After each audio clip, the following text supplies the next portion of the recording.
जल्दी आया कर, तू तो पुराना स्टूडेंट है।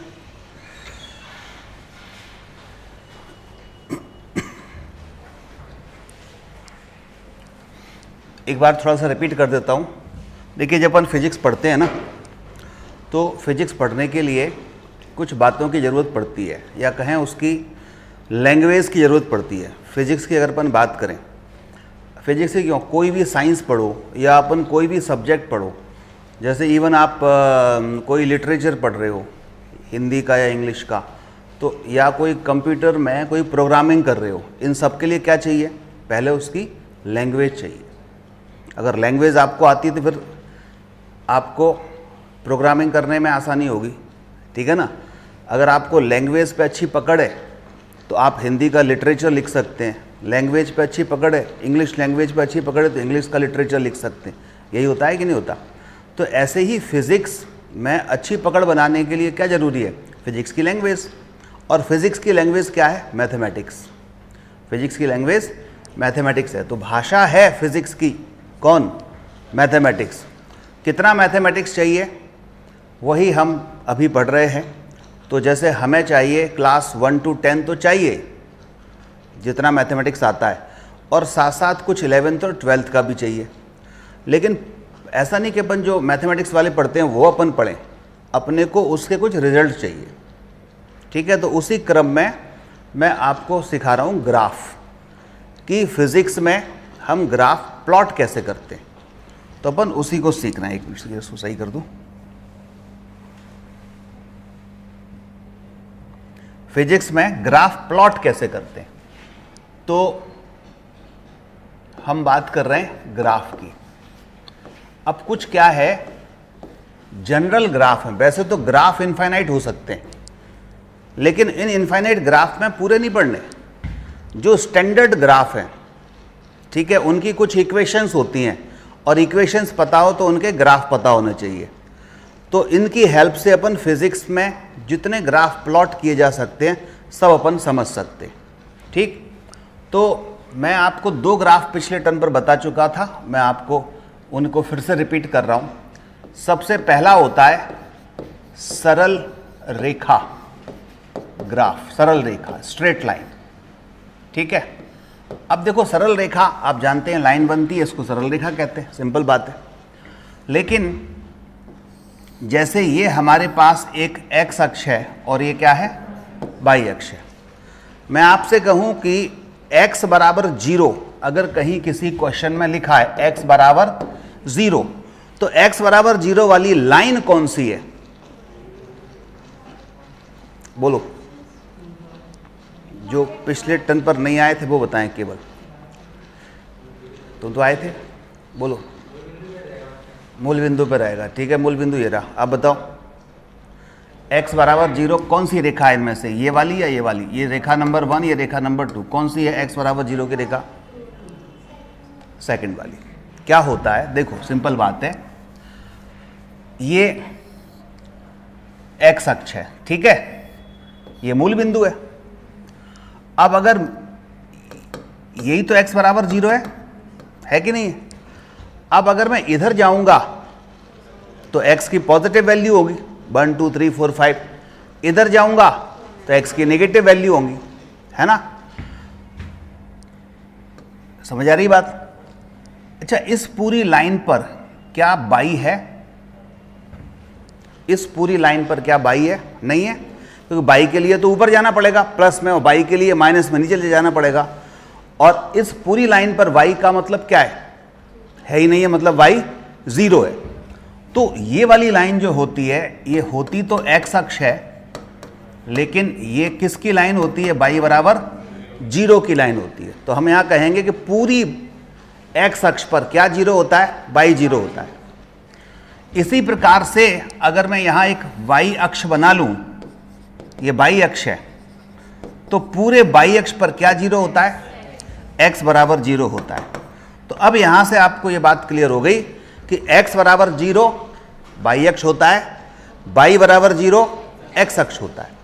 तो तुरंत अगर कहीं भी किसी प्रश्न में आ जाए कि y बराबर 0, तो तुरंत आपके दिमाग में आना चाहिए कि हम बात किसी कर रहे हैं? x अक्ष की। x बराबर 0 आ जाए तो हम बात किसी कर रहे हैं? y अक्ष की।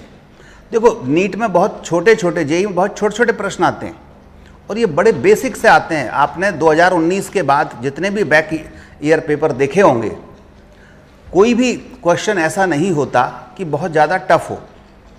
बड़े बेसिक से क्वेश्चन आते हैं, उन्हीं को अपने को समझना है। यही बेसिक इन्फॉर्मेशन अगर आपको पता है तो क्वेश्चंस आप आसानी से कर सकते हैं। बहुत कोई हाई फाई क्वेश्चन नहीं आते, मैं 2019 से आपको बता रहा हूँ। हर बैच में एक 2019 के पहले आते थे और हमने भी अपना सिलेबस या अपनी जो नोट्स हैं 2019 के बाद पूरे चेंज कर दिए। जो 2019 के पहले हम 20-25 वर्षों तक पढ़ाते रहे, उस समय बहुत हार्ड क्वेश्चन आते थे, एनसीईआरटी से बाहर क्वेश्चन आते तो पढ़ाना पड़ता था। अब 2019 के बाद जब से एनटीए का गठन हुआ है, सारे पेपर आप देखो एनसीईआरटी के सिलेबस से ही आ रहे हैं, उसमें कहीं से भी एक भी क्वेश्चन बाहर से नहीं आता और बड़े बेसिक क्वेश्चन आते हैं। एनसीईआरटी में तो एक ही क्वेश्चन में 5-5, 6-6, 10-10 क्वेश्चन फंसे हुए हैं, उनमें से एक छोटा सा क्वेश्चन निकाल के दे देते हैं। तो जिस फॉर्मेट में क्वेश्चन आ रहे हैं वही अपने को पढ़ना चाहिए। तो 2019 के बाद जो सारे टफ चीज़ें पढ़ाते थे वो 50% सिलेबस कर दिया, बहुत आसान हो गई अब नीट। वही पढ़ना है अपने को। तो अब इसमें ये बेसिक चीज़ें हैं, ठीक है ना। अब अगर मैं आपसे कहूं x बराबर 0 तो ये रहा, अब इधर आ जाओ, यहां से यहां तक मान लो a है, तो ये कौन सी लाइन होगी? ये पूरी लाइन x बराबर प्लस ए होगी कि नहीं? तो अब कोई पूछे x बराबर प्लस ए कौन सी लाइन है, तो हम कहेंगे बाई अक्ष के समांतर धनात्मक x अक्ष पर। बाई अक्ष के समांतर धनात्मक x अक्ष पर कौन सी हुई? x बराबर प्लस ए। इसको देख के आप बता सकते हो कि x बराबर माइनस ए कौन सी लाइन होगी। अब मैं आपसे कहूं y बराबर b, कोई यहां से यहां तक ये पॉइंट है, यहां से यहां तक b है, तो ये y बराबर b हुआ, बाई अक्ष है ये। तो y बराबर b कौन सी लाइन हुई? ये, क्योंकि y बराबर 0 तो x अक्ष था, तो y बराबर b x अक्ष के समांतर। y बराबर माइनस b नीचे होगी, समझ आ गई बात? नीचे होगी, समझ आ गई बात? फिजिक्स में मिलेगा कि y समानुपाती x है। जैसे वो कहे कि कोई भी भौतिक राशि, एक भौतिक राशि दूसरी भौतिक राशि के समांतर है, जैसे P समानुपाती भी, एक सूत्र होता है P बराबर mv, ध्यान है आपको, संवेग P बराबर mv। तो m नियत है तो P समानुपाती क्या हो गया? v। इसका अर्थ क्या है? जैसे जैसे v बढ़ेगा वैसे वैसे P भी बढ़ेगा, जितना v बढ़ेगा उतना P बढ़ेगा, यही तो मतलब है। तो इसका मतलब y समानुपाती x अगर कुछ मिल रहा है तो y बराबर एक नियतांक लिखेंगे, नियतांक यहां k लिख दो, m लिख दो, कुछ भी, तो y बराबर सपोज मैंने क्या लिख दिया? mx। तो अगर मैं इसका ग्राफ ड्रॉ कर लूं y समानुपाती x का, तो देखो जैसे 6वें 7वें में ग्राफ ड्रॉ करते थे लगभग वैसे ही करते हैं। कैसे? अगर x बराबर 0 है तो y का मान प्राप्त करते जाओ, x बराबर 0 तो y बराबर भी क्या होगा? 0। तो x बराबर 0, y भी 0, यही पॉइंट बन गया। अब x बराबर 1 तो y बराबर क्या आ रहा है? 1 आ रहा है। तो x बराबर 1 के लिए इधर जाना है और y बराबर 1 के लिए ऊपर जाना है, तो 1 और यहां से गए ऊपर। x बराबर 2 तो y बराबर भी 2, 2 ऊपर चले गए। x बराबर 3 तो y बराबर 3 ऊपर चले गए। अब x बराबर -1 तो y बराबर भी -1 नीचे आए। x बराबर -2, y बराबर -2 नीचे आए। x बराबर -3, y बराबर -3 नीचे आए। तो ये पॉइंट मिल गए ना, इन सभी पॉइंट को मिला दो, मिला दिया तो ये जो लाइन बनी, ये कौन सी लाइन बनी? y बराबर mx की।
कौन सी लाइन है बताओ?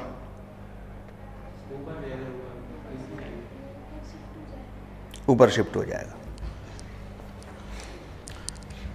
देखिए y बराबर एम एक्स ये है, और प्लस सी मतलब थोड़ा और ऐड किया। और ऐसे भी सोचो, अगर x बराबर मैं 0 पुट कर दूं तो y बराबर क्या आ जाएगा? c।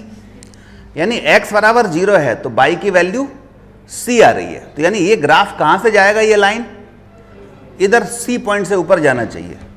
तो ये हो गया आपका x है, ये y है, ये ओरिजिन है, तो इस पॉइंट से जाएगा c, यहां से यहां तक c है। तो y बराबर एम एक्स, देखो लाइन तो वही है, केवल कितना ऊपर उठ गई y पे? c लाइन ऊपर उठ गई। तो इस लाइन को घुमाना नहीं है, ये लाइन बना दो बस, ये c यहां तक, ठीक है। तो ये किसकी हुई? y बराबर एम एक्स प्लस सी। अब आप बताओ y बराबर एम एक्स माइनस सी कितना होगा? कौन सी लाइन होगी? ये x है, ये y है, किधर होगा? नीचे से जाएगी, ये नीचे चली गई, ठीक है। वही है ना, हमने घुमाया नहीं है, देखो ये माइनस सी। अब एक बात यहां पर उठता है कि ये m क्या है? ये m नियतांक है, ठीक है। m बराबर अगर निकालूं तो y बटे x आ रहा है ना? y बटे x आ रहा है, तो ये तो पूरी लाइन के लिए y बटे x हो गया। छोटी लाइन, इस लाइन का टुकड़ा ले लो, तो छोटी वैल्यू के लिए ऐसे डेल्टा y या dy लिखते हैं, ये बताऊंगा, dy ओवर dx। अब ये dy ओवर dx जो होता है ना, इसको कहते हैं प्रवणता। क्या कहते हैं? प्रवणता। किसी रेखा की प्रवणता ज्ञात करना है तो हम m से डिनोट करेंगे। दो तरीके हैं, dy बटे dx निकालो या प्रवणता tan थीटा निकालो।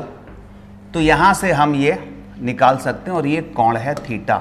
कोण हमेशा बनता है ये धनात्मक दिशा, x अक्ष की धनात्मक दिशा से ऐसे एंटी क्लॉकवाइज, ठीक है। इस थीटा को कहते हैं ढाल कोण। ढाल कोण इस ढलान का कोण है, ढाल कोण। आप बताओ इसमें क्या ढाल?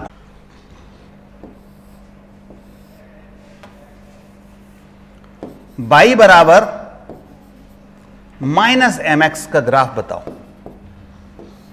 अब ऐसे सोचो, y बराबर प्लस एम एक्स का ये था पहले और तीसरे चतुर्थांश में, तो y बराबर माइनस एम एक्स क्या होगा? दूसरे और चौथे में, दूसरे चौथे में, ये दूसरा चौथा, ठीक है। ऐसे ही रहेगा। इसकी ढाल देखो निकलेगी यहीं से, x के धनात्मक अक्ष से कोण बनाओ इस रेखा का, ये थीटा 90 से ज्यादा आ रहा है, कम आ रहा है? 90 से ज्यादा आ रहा है। तो 90 से ज्यादा कोण त्रिकोणमिति में tan थीटा में निगेटिव होते हैं, है ना। tan 90 की वैल्यू इनफाइनाइट होती है, और tan 90 के बाद नेगेटिव आते हैं। तो इसका मतलब इसकी जो प्रवणता है m, वो कैसी है? नेगेटिव है, और है भी नेगेटिव, माइनस m है। अब आपसे कोई पूछे कि y बराबर माइनस एम एक्स प्लस सी का ग्राफ क्या है, क्या बताओगे? यही ग्राफ ऊपर खिसक गया ऊपर।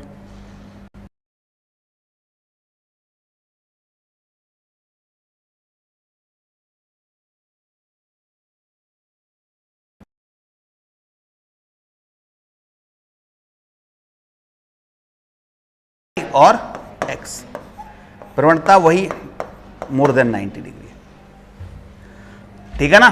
तो इसको नोट कर लो, फिर आगे बढ़ रहे हैं।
हो गया?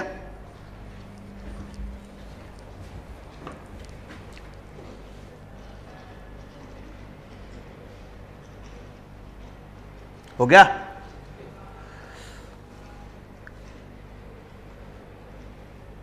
अब देखो ये है पूरी सरल रेखा। अब इनके मैं आपको सवाल बताता हूँ। पिछले टर्म में बताए थे कुछ सवाल? नहीं बताए। अब इसके सवाल बताता हूँ फिजिक्स में कैसे सवाल आते हैं, ठीक है? और सारे बैक ईयर के क्वेश्चन बताऊंगा जो एग्जाम में आ चुके हैं।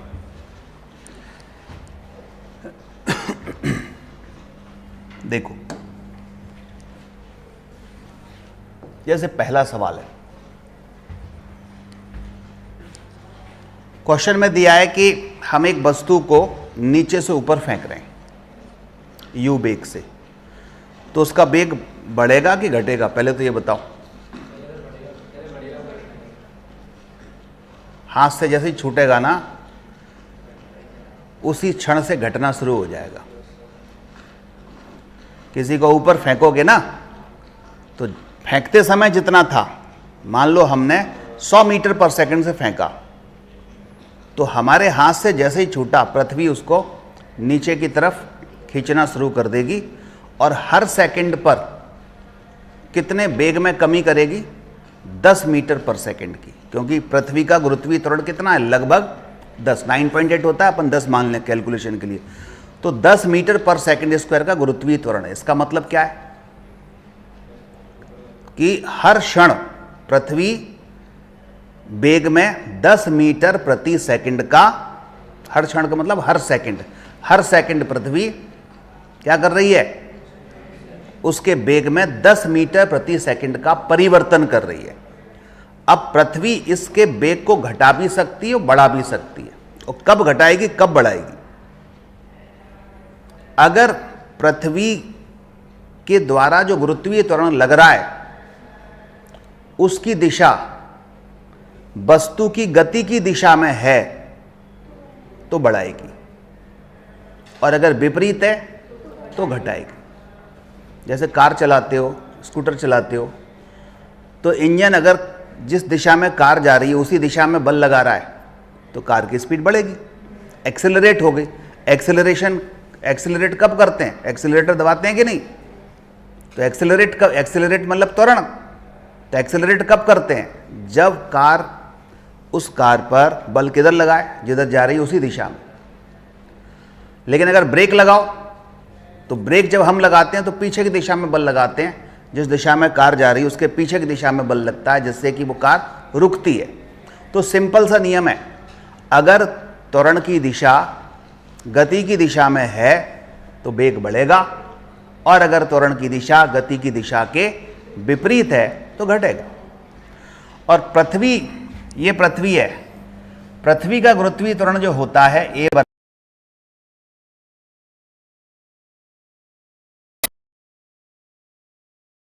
होते हैं, वहां ऐसा गोला तो बनाते नहीं है, पृथ्वी का फ्लैट दिखती है अपने को। तो अपन तो ये मान के चलें कि पृथ्वी का गुरुत्वीय त्वरण हमेशा किधर होता है? नीचे की ओर, ऊर्ध्वाधर नीचे की ओर, ठीक है। अब अगर हम वस्तु को भी ऊपर से नीचे की ओर ही फेंकें तो वेग बढ़ेगा, लेकिन वस्तु को नीचे से ऊपर फेंक रहे हैं और गुरुत्वीय त्वरण नीचे है तो वेग घटेगा। समझ आई बात? तो हर क्षण उसका वेग घटेगा, और हर सेकंड पर कितना घटेगा? 10 मीटर पर सेकंड का। सोचो अगर मैं आपसे कुछ बिना फॉर्मूले के क्वेश्चन करवाऊं कि मैं एक वस्तु को ऊपर फेंक रहा हूं 100 मीटर पर सेकंड से, तो कब उसका वेग 0 हो जाएगा? कितने समय पर 0 हो जाएगा? 10 सेकंड पे। हर सेकंड पे 10 मीटर पर सेकंड कम होगा, तो घटते घटते घटते 10 सेकंड पे 0 हो गया, ठीक है। 10 सेकंड पे 0 हो गया, यहां से फिर दोबारा अब नीचे गिरने लगेगा वो। तो अब मैं आपसे कहूं कि बताओ कितने सेकंड में वस्तु ऊपर जाएगी, फिर वहीं हाथ में दोबारा आ जाएगी, ये पृथ्वी पे दोबारा गिर जाएगी। अगर मैं आपसे कहता हूं कि एक वस्तु को मैं 100 मीटर पर सेकंड से फेंक रहा हूं और कोई फार्मूला नहीं लगवाऊं, और मैं कहूं बताओ कितने सेकंड, ये नीट में आया हुआ क्वेश्चन है, एक वस्तु का आप यू वेग से ऊपर फेंक रहे हैं, यू की जगह मैंने 10 ले लिया, 100 ले लिया, मैं एक वस्तु को 100 मीटर पर सेकंड से ऊपर फेंक रहा हूं, कितने समय में वस्तु नीचे ग्राउंड पे आ जाएगी? 10 में नहीं, 10 में तो ऊपर गई, 20 सेकंड में ऊपर जाएगी। 100 से फेंक रहे थे तो उसका वेग कब जीरो हो जाएगा? ऊपर जाके 10 सेकंड में जीरो हो जाएगा। 10 सेकंड में जीरो हुआ, अब जीरो वेग यहाँ पर हो गया मान लो। अब यहाँ से फिर लौट के आ रही है, पृथ्वी द्वारा खींच रही है, तो जैसे गई थी वैसे ही आएगी, जैसे घटा था वैसे बढ़ने लगेगा, और बढ़ करके 100 दोबारा कब हो जाएगा? जब पृथ्वी पर टकराएगी। तो आने ऊपर जाने वाला टाइम और ऊपर से नीचे आने वाला टाइम सेम होता है। जब टाइम सेम हुआ तो 10 सेकंड ऊपर जाने में लगे, 10 सेकंड नीचे आने में लगे, टोटल टाइम कितना हो गया? 20 सेकंड। इसी सवाल को उन्होंने ऐसे पूछा था कि एक वस्तु को हम यू वेग से फेंक रहे हैं, ये नीट का क्वेश्चन है, यू वेग से फेंक रहे हैं तो कितना टाइम लगेगा नीचे आने में? टाइम लगा ऊपर जाने में और इतना ही टाइम नीचे टाइम लगा ऊपर जाने में और इतना ही टाइम नीचे आने में लगेगा, तो टोटल टाइम कितना हो गया? 2u/g। ये सवाल हो गया खत्म। समझ आई बात? इस तरह के सवाल बहुत सारे करेंगे अपन आगे। अभी तो मैं ग्राफ बता रहा हूं, इसके लिए बता रहा हूं। अब अपन ग्राफ का क्वेश्चन बनाते हैं जो परीक्षा में पूछा गया, इसको आप लिख लो। लिखो, एक वस्तु को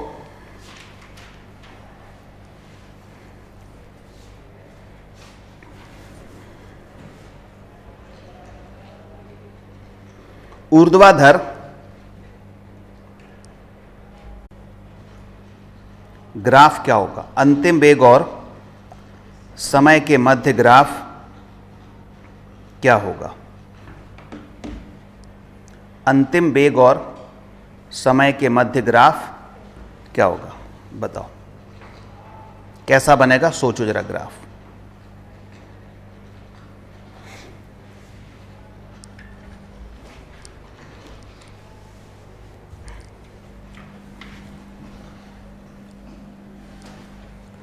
बता सकते हो?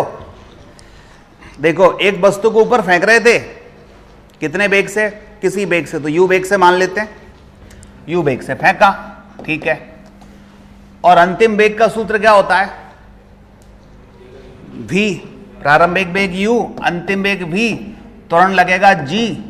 ऊपर फेंक रहे हैं तो -g लगेगा, +g लगेगा? -g। अगर उसको बोला यार ये जो नेट है ना, अभी लाइन ऑफ लॉस आ रहा था और अभी ठीक हो गया है, लेकिन फ्लक्चुएट कर रहा है, स्पीड बहुत कम आ रही है, कहना वो जो है कैमरे रुक जाता है। तो u v और a बराबर क्या हो गया? -g। माइनस क्यों लिया बताओ? बस ऊपर फेंक रहे हैं, वेग घट रहा है, वेग घटे तो त्वरण को -g लेना पड़ेगा, बढ़े तो +g लेना पड़ेगा। ये सिंपल सा नियम है। और समय t, हमारे पास 1 2 3 4 पैरामीटर है, 4 भौतिक राशियां हैं। अब सोचो, सवाल करने का तरीका बता रहा हूं। पहले ये भौतिक राशियां देख लो प्रश्न में क्या दी हैं, फिर अब ये देखो इन भौतिक राशियों का आपस में क्या संबंध है। संबंध मतलब क्या सूत्र है? तो क्या सूत्र है? अभी बताया था, b बराबर u प्लस at। तो a की जगह क्या लिख दूं? -gt। ठीक है, ये बात समझ में आ गई। इसके बाद ये सोचो कि हमें किसके बीच में ग्राफ ड्रॉ करना है? हमें वेग और अंतिम वेग v और t के बीच में ग्राफ ड्रॉ करना है। फिर ये सोचो, हमने जो ग्राफ के समीकरण पढ़े हैं, ग्राफ के समीकरण से कौन सा ये मैच करता है? कौन सा समीकरण इस समीकरण से मैच करता है? y बराबर, क्योंकि y अक्ष पे तो v लेंगे, x अक्ष पे समय लेंगे, तो ये तो हो गया y और समय हो गया ये x अक्ष पर। ठीक है, बताओ किससे मैच कर रहा है? y बराबर -mx या +mx? क्योंकि t के आगे क्या है? माइनस, तो x के आगे -m होना चाहिए, -mx। और ये वाला क्या है? प्लस का है, तो प्लस का c। तो किससे मैच किया? ये आगे पीछे लिखे जा सकते हैं। तो y बराबर -mx + c। अब इस समीकरण ग्राफ अपने को पता है, y और x। क्या ग्राफ है बताओ? कौन सा ग्राफ था? प्रवणता ऋणात्मक, यानी स्लोप एंगल 90 से ज़्यादा। ठीक है, ऐसा कुछ बनेगा।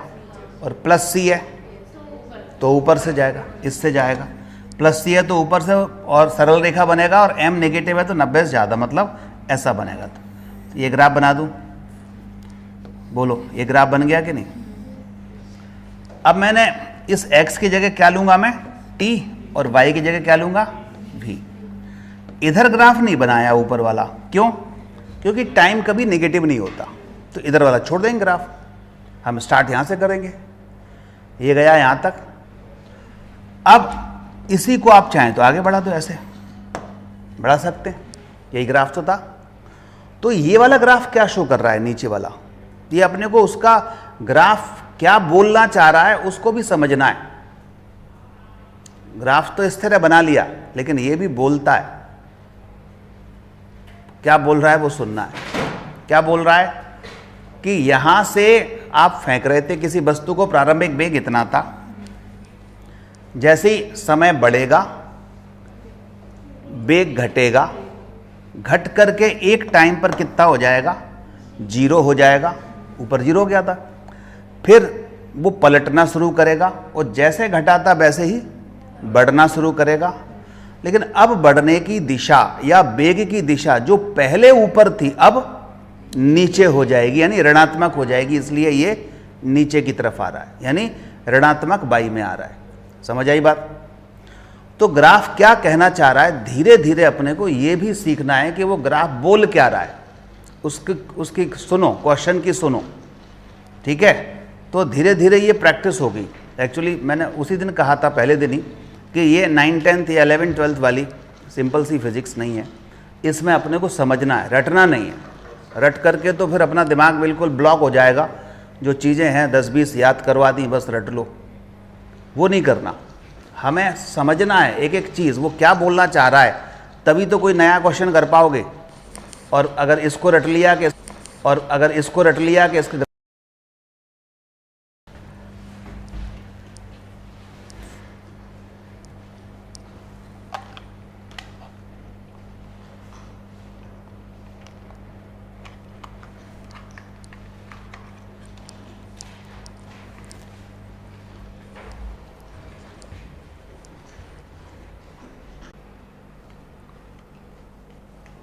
फेंका जा रहा है,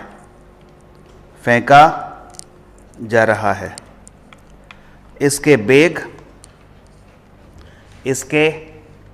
बेग और समय के मध्य ग्राफ क्या होगा? इसके बेग और समय के मध्य ग्राफ क्या होगा? इसके बेग और समय के मध्य ग्राफ क्या होगा? अब ऊपर से नीचे फेंक रहे हैं अपन, ध्यान देना। आप लोग बताओ क्या होना चाहिए? कौन सा बनेगा? ऐसा बनेगा? जरा बताओ। देखो, v बराबर u प्लस AT आएगा या g प्लस GT आएगा? प्लस GT आएगा। तो ये ग्राफ किससे मिल रहा है? y बराबर ये mx और ये प्लस c से मिल रहा है। तो अगर mx प्लस c का ग्राफ बनाएंगे तो कैसा बनेगा? ऐसा, है ना? ऐसा बनेगा। तो ये हो गया t, ध्यान से सुनना, और ये हो गया v। ठीक है, प्रवणता ये धनात्मक हो गई। अब इसमें से कौन सा भाग काट दूं? बताओ, ये काट दूं इतना? क्यों? क्योंकि टाइम नेगेटिव नहीं होता, तो यहीं से स्टार्ट होगा ना ये, तो ये ग्राफ बनेगा। समझ आ गई बात?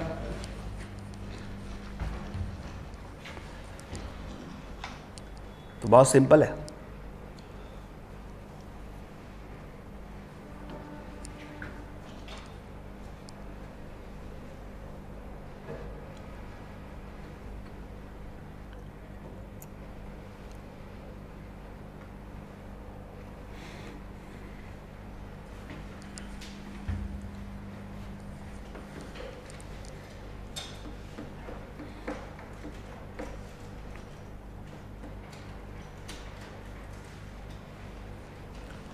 एक और सवाल देखो। एक चालक को Q आवेश से आवेशित किया जा रहा है। एक चालक को Q आवेश से आवेशित किया जा रहा है, तो आवेश और विभव के मध्य ग्राफ क्या होगा? आवेश और विभव के मध्य ग्राफ क्या होगा? आवेश और विभव के मध्य ग्राफ क्या होगा? आवेश और विभव के मध्य ग्राफ ये निकालना है। कैसे निकालोगे? देखो, पहले आवेश और विभव में संबंध क्या होता है इसको अपन समझ लें। आपने 12th में पढ़ा होगा Q बराबर होता है CV। ध्यान आ रहा है? Q क्या है? आवेश। C क्या है? धारिता। और V क्या है? विभव। ठीक है, ये पढ़ेंगे, जिन्होंने 12th नहीं किया है वो पढ़ेंगे अपन। Q बराबर CV। ठीक, तो Q बराबर CV ये हमारे पास है। C इसमें होता है नियतांक। क्या होता है? नियतांक। तो Q बराबर क्या आया? Q समानुपाती क्या आया अभी? तो अब Q को लेंगे हम कहां पर? y अक्ष पर। और V को लेंगे कहां पर? x अक्ष पर। और ये क्या हो गई उसकी प्रवणता? तो क्या बना? y बराबर mx का। तो ये यहां V है, ये Q है, तो ग्राफ कैसा बनेगा? सरल रेखा। समझ आई बात? तो बड़े सिंपल सिंपल से ग्राफ हैं। आपको अगर ये पता हो कि क्या समीकरण है तो उसका ग्राफ बना सकते हैं, और क्या ग्राफ है तो उसका समीकरण अपन बना सकते हैं। ठीक है ना?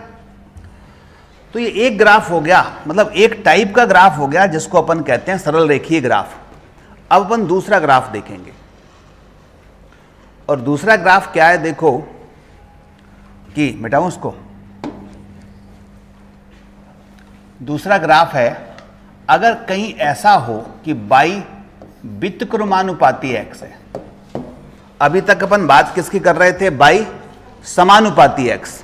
अब मान लो व्युत्क्रमानुपाती दिया है किसी प्रश्न में, जैसे बहुत सारी जगह पर एक अपन ये पढ़ा है अपने PV बराबर म्यू RT या nRT, केमिस्ट्री फिजिक्स में होता है। ठीक है, थर्मोडायनेमिक्स में P है दाब, V क्या है? आयतन। आयतन, यहां आयतन होता है। म्यू मोल है, R गैस नियतांक है, T ताप है। T क्या है? ताप है। अब ये अगर नियत हो, ये पूरा नियत हो, तो वो कहे P और V के बीच में ग्राफ खींचो, दाब और आयतन के बीच में ग्राफ खींचो, तो P व्युत्क्रमानुपाती क्या हो जाएगा? के बीच में ग्राफ खींचो तो P व्युत्क्रमानुपाती क्या हो जाएगा?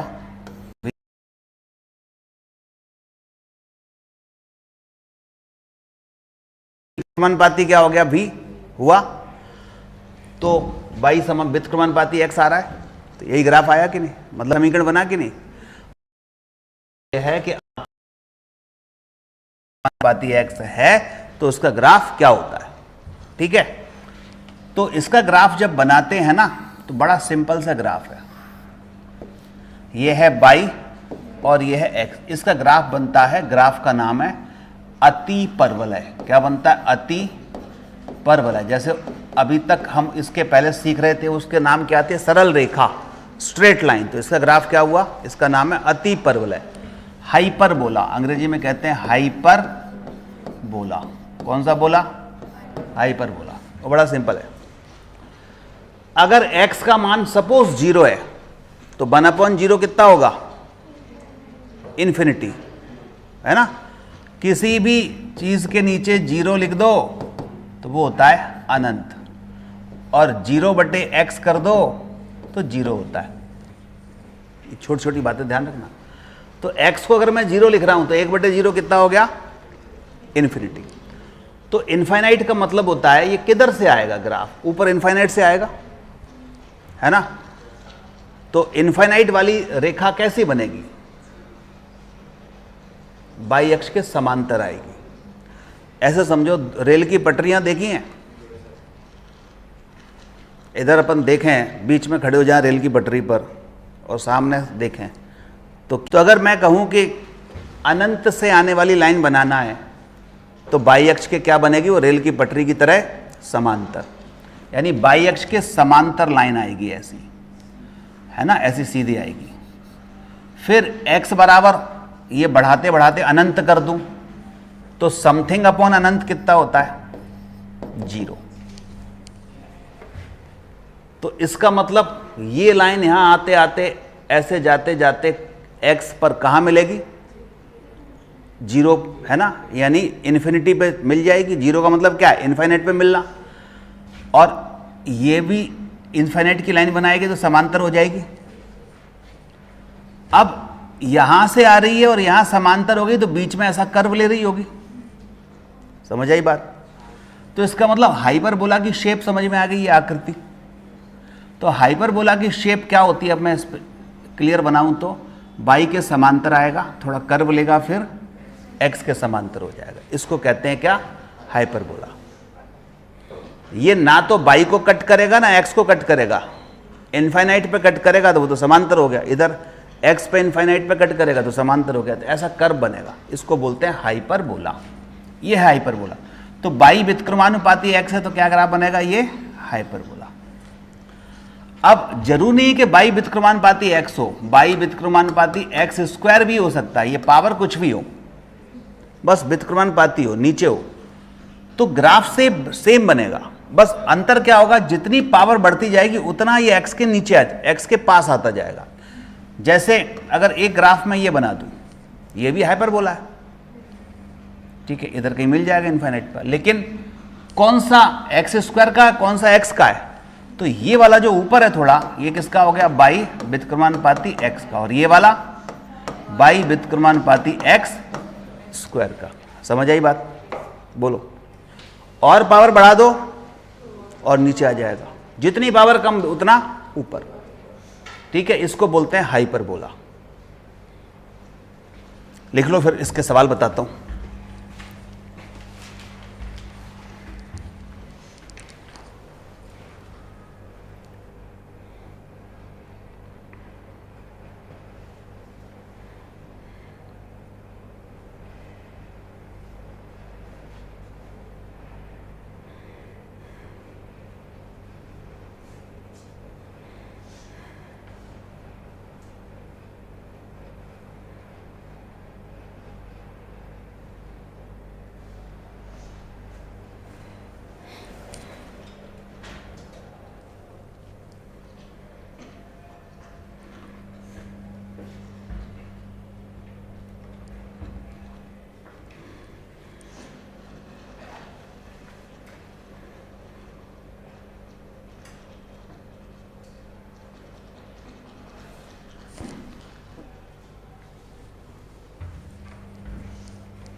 बना लिया?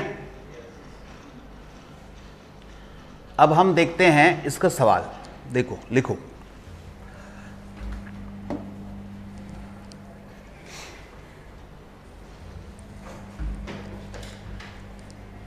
एक चालक गोले को आवेशित किया गया। एक चालक गोले को आवेशित किया गया तो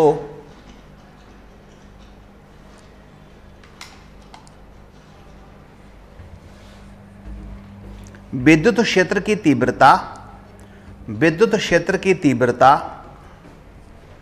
और दूरी, विद्युत क्षेत्र की तीव्रता और दूरी के मध्य ग्राफ क्या होगा? विद्युत क्षेत्र की तीव्रता और दूरी के मध्य ग्राफ क्या होगा? अब मैं आपको इसके कॉन्सेप्ट मैं बता रहा हूं, क्योंकि अभी आपने अगर पढ़े नहीं है तो ग्राफ आप बनाएंगे। ये है चालक गोला, ठीक है, इसको किया अपन ने आवेशित, क्यू आवेश दे दिया। तो चालक गोले के पृष्ठ पर आवेश होता है, अंदर नहीं होता। कहां होता है? केवल पृष्ठ पर।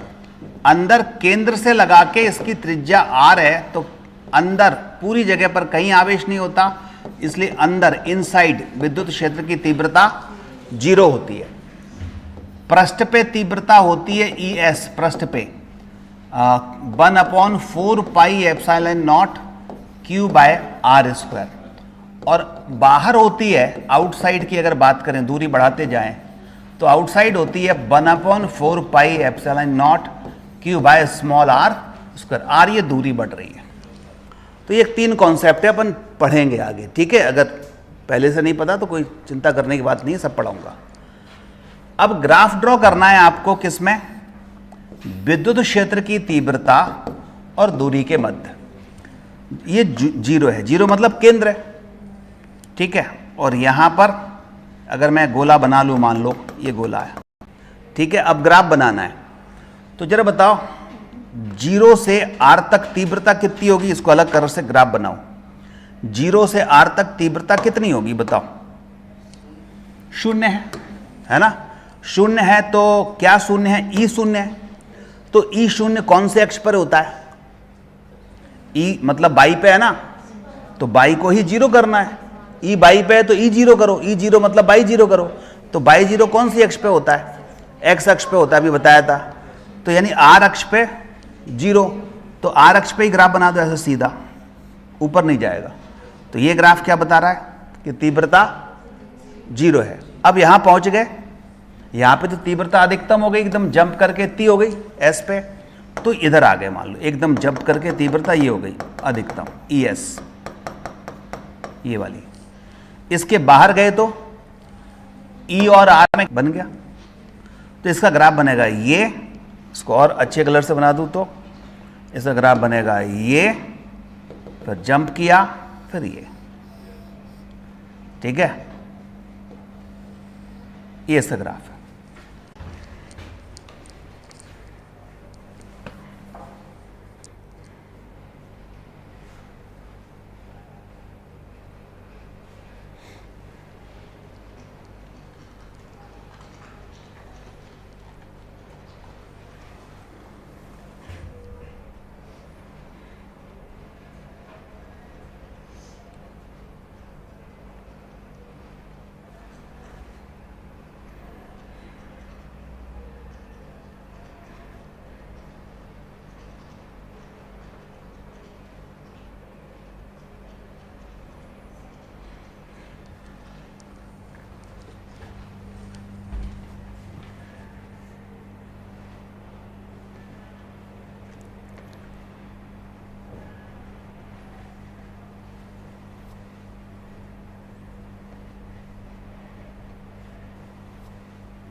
बन गया। नेक्स्ट लिखो, किसी बिंदु आवेश के कारण, किसी बिंदु आवेश के कारण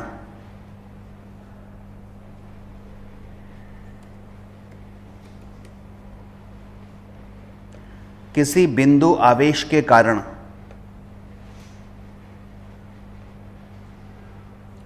विद्युत क्षेत्र की तीव्रता, विद्युत क्षेत्र की तीव्रता और दूरी के मध्य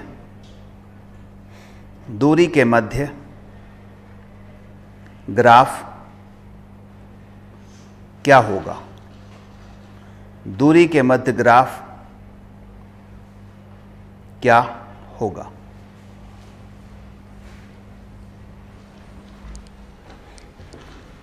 ठीक है, तो अब बिंदु आवेश के कारण विद्युत क्षेत्र की तीव्रता का सूत्र क्या होता है? E बराबर, यहां लिख देता हूं, बिंदु आवेश के कारण क्या? तीव्रता। क्या सूत्र होता है बताओ? E बराबर 1/12 में किया था ना याद, Q बाय R²। क्या ग्राफ बनेगा जरा बता दो। E और R में क्या ग्राफ बनेगा? अति परवलय। ठीक है, तो ये डायरेक्ट ही यहीं से स्टार्ट हो जाएगा अति परवलय, क्योंकि बिंदु आवेश की बात कर रहे हैं तो सीधा एक ही सूत्र तो है। समझ आई बात?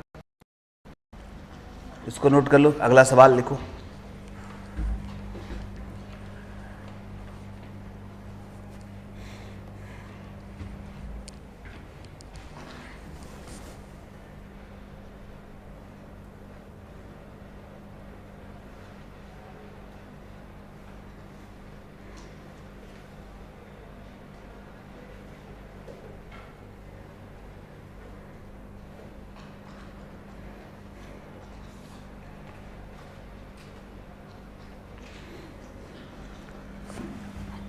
एक कुचालक ठोस गोला, लिखो, एक कुचालक ठोस गोला इसे कैपिटल Q आवेश दिया गया। कुचालक ठोस गोला, इसे कैपिटल Q आवेश दिया गया, इसे कैपिटल Q आवेश दिया गया। यह आवेश इसके अंदर भी एक समान आयतन में वितरित है, एक समान आयतन में वितरित है, अंदर भी एक समान आयतन में वितरित है। तो विद्युत क्षेत्र की तीव्रता और दूरी में ग्राफ क्या होगा? अब इसके कॉन्सेप्ट देखना, ग्राफ आप बनाना। कॉन्सेप्ट मैं बता रहा हूं, आवेशित क्या? कुचालक गोला। ठीक है, आवेशित कुचालक गोले की बात कर रहे हैं। ये रहा हमारे पास एक गोला, कैसा है? आवेशित कुचालक गोला। अब कुचालक की विशेषता समझ लो क्या होता है। चालकों में फ्री इलेक्ट्रॉन्स होते हैं बहुत सारे, मुक्त इलेक्ट्रॉन। तो जब भी अपन उसके अंदर चार्ज भरने की कोशिश करते हैं, वो फ्री इलेक्ट्रॉन क्या करते हैं? उस आवेश को पृष्ठ पे ले आते हैं। फ्री इलेक्ट्रॉन का काम है, जब अपन पढ़ेंगे ना इलेक्ट्रोस्टैटिक्स तब बताऊंगा, अभी थोड़ा सा बता रहा हूं। इन फ्री इलेक्ट्रॉन का काम होता है आवेश वाहक का। वाहक मतलब लाने ले जाने वाले वाहन। जैसे अपन घर से यहाँ आते हैं तो आवेश वाहन या हमें ले जाने वाले वाहन कौन है? स्कूटर, साइकिल, टेम्पू, बस, यही है ना। तो अगर ये प्रचुर मात्रा में मार्केट में अवेलेबल हैं तो कोई घर से कहे कि यहाँ कोचिंग पे आना है तो बड़ी आसानी से आ जाएंगे। और कर्फ्यू लगा हुआ है, लॉकडाउन है पूरा, अब आप आना चाहते हैं तो आना तो चाहते हैं, लेकिन कोई वाहन ही नहीं है तो नहीं आ पाएंगे, है ना। तो ऐसे ही फिजिक्स में चालक और कुचालकों में होता है। चालकों में वाहन बहुत सारे उपलब्ध हैं, तो कुछ भी आवेश देंगे वो क्या करेंगे? उसको प्रतिकर्षित। समान आवेश दोगे तो प्रतिकर्षण होगा, उस प्रतिकर्षण के कारण वो उन आवेशों को दूर ले जाएंगे। कहाँ तक? पृष्ठ पे। तो पृष्ठ पे बिठा देंगे, अंदर नहीं होंगे। तो चालक गोला चाहे ठोस हो या खोखला हो, अंदर आवेश दोगे तो अंदर ठहरता ही नहीं है। कहाँ रहता है? पृष्ठ पे। इसलिए अंदर तीव्रता शून्य होती है। लेकिन कुचालक है, कुचालकों में मुक्त इलेक्ट्रॉन नहीं होते। कर्फ्यू लगा हुआ है, लॉकडाउन लगा हुआ है, तो अंदर जो भी अपन आवेश देंगे तो जहां देंगे वहीं रहेगा। 1 मिलीमीटर, 1 माइक्रोमीटर भी खिसकेगा नहीं। जिस पॉइंट पे दिया आवेश उस पॉइंट पे ही रहेगा हमेशा के लिए। तो इसलिए कुचालक गोले के अंदर भी आवेश भरा जा सकता है, भले ही उनमें प्रतिकर्षण होगा, लेकिन वो पृष्ठ तक आ ही नहीं सकते क्योंकि उसको लाने वाले कोई है ही नहीं है। तो इसके अंदर भी आवेश एक समान रूप से अपन ने भर दिया है ऐसे, समझ आई बात? और पृष्ठ पे भी रहेगा, सब जगह रहता है इसमें कुचालक गोले में। तो ठीक है, बस गोले के बाहर तो हवा है या वैक्यूम है, तो यहां तक रहेगा। अब इसकी विशेषता क्या होती है कि अंदर से पृष्ठ तक देखें तो मैंने चालक गोले में क्या बताया था, तीव्रता शून्य हो गई। क्या इसमें शून्य होगी? नहीं होगी। इसमें अगर मैं यहां निकालूंगा तीव्रता तो इतने गोले के अंदर जो आवेश भरा हुआ है उसके कारण यहां तीव्रता आएगी। जब मैं यहां तीव्रता निकालूंगा तो इतने गोले में जो आवेश भरा हुआ है उसकी तीव्रता यहां आएगी। जब मैं यहां निकालूंगा तो बताओ इतने गोले में जो आवेश भरा है उसकी तीव्रता यहां आएगी, और यहां निकालूंगा तो पूरे गोले की तीव्रता आएगी। समझ आई बात? और केंद्र पर तीव्रता आएगी क्या? नहीं, क्योंकि केंद्र पर तो 0 त्रिज्या का गोला बनेगा, है ना, तो वहां आवेश होगा ही नहीं। लेकिन जैसे जैसे केंद्र से दूर जा रहे हैं तो आवेश की मात्रा घटती जा रही है कि बढ़ती जा रही है? बढ़ती जा रही है, तो तीव्रता भी बढ़ेगी। तो इसलिए अंदर इनसाइड ये होता है समानुपाती x। x मतलब दूरी। जैसे जैसे दूरी बढ़ रही है वैसे वैसे तीव्रता बढ़ रही है। तो समानुपाती का संबंध हुआ कि नहीं, बताया था। और इससे बाहर, गोले के बाहर, तो गोले के बाहर वही पुराना सूत्र है, ई आउट व्युत्क्रमानुपाती क्या, r² या x²। तो r² डाल देता हूं, समझ आई बात? बाहर के लिए वही है, लेकिन अब अंदर के लिए जैसे जैसे पृष्ठ तक आएंगे वैसे वैसे दूरी के साथ तीव्रता बढ़ेगी, क्योंकि दूरी और तीव्रता में क्या आ रहा है, समानुपाती का संबंध। अब ग्राफ खींच के बता दो इसका, कॉपी बनाओ और वहीं से दर्शन करा दो।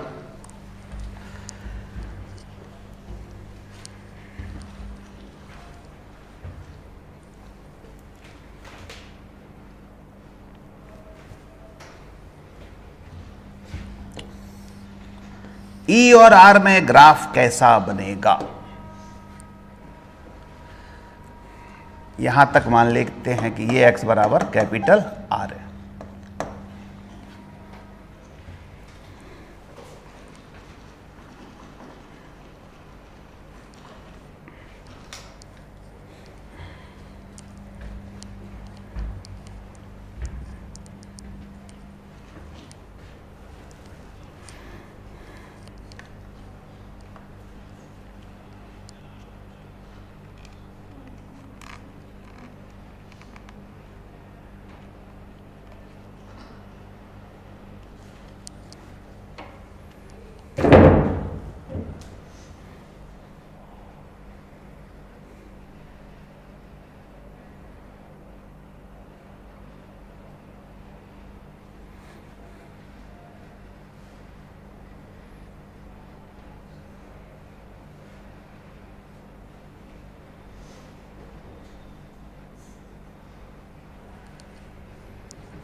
हो गया?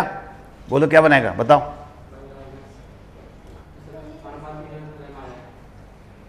पहले यहां से क्या बनेगा, सरल रेखा, ई समानुपाती x का सरल रेखा हो गया ऐसा। फिर कौन सा बोला, हाइपरबोला, ऐसा बनेगा। समझ आई बात?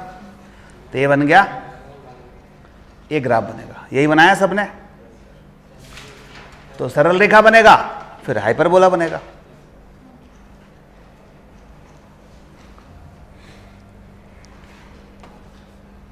अगला मिटा दूं?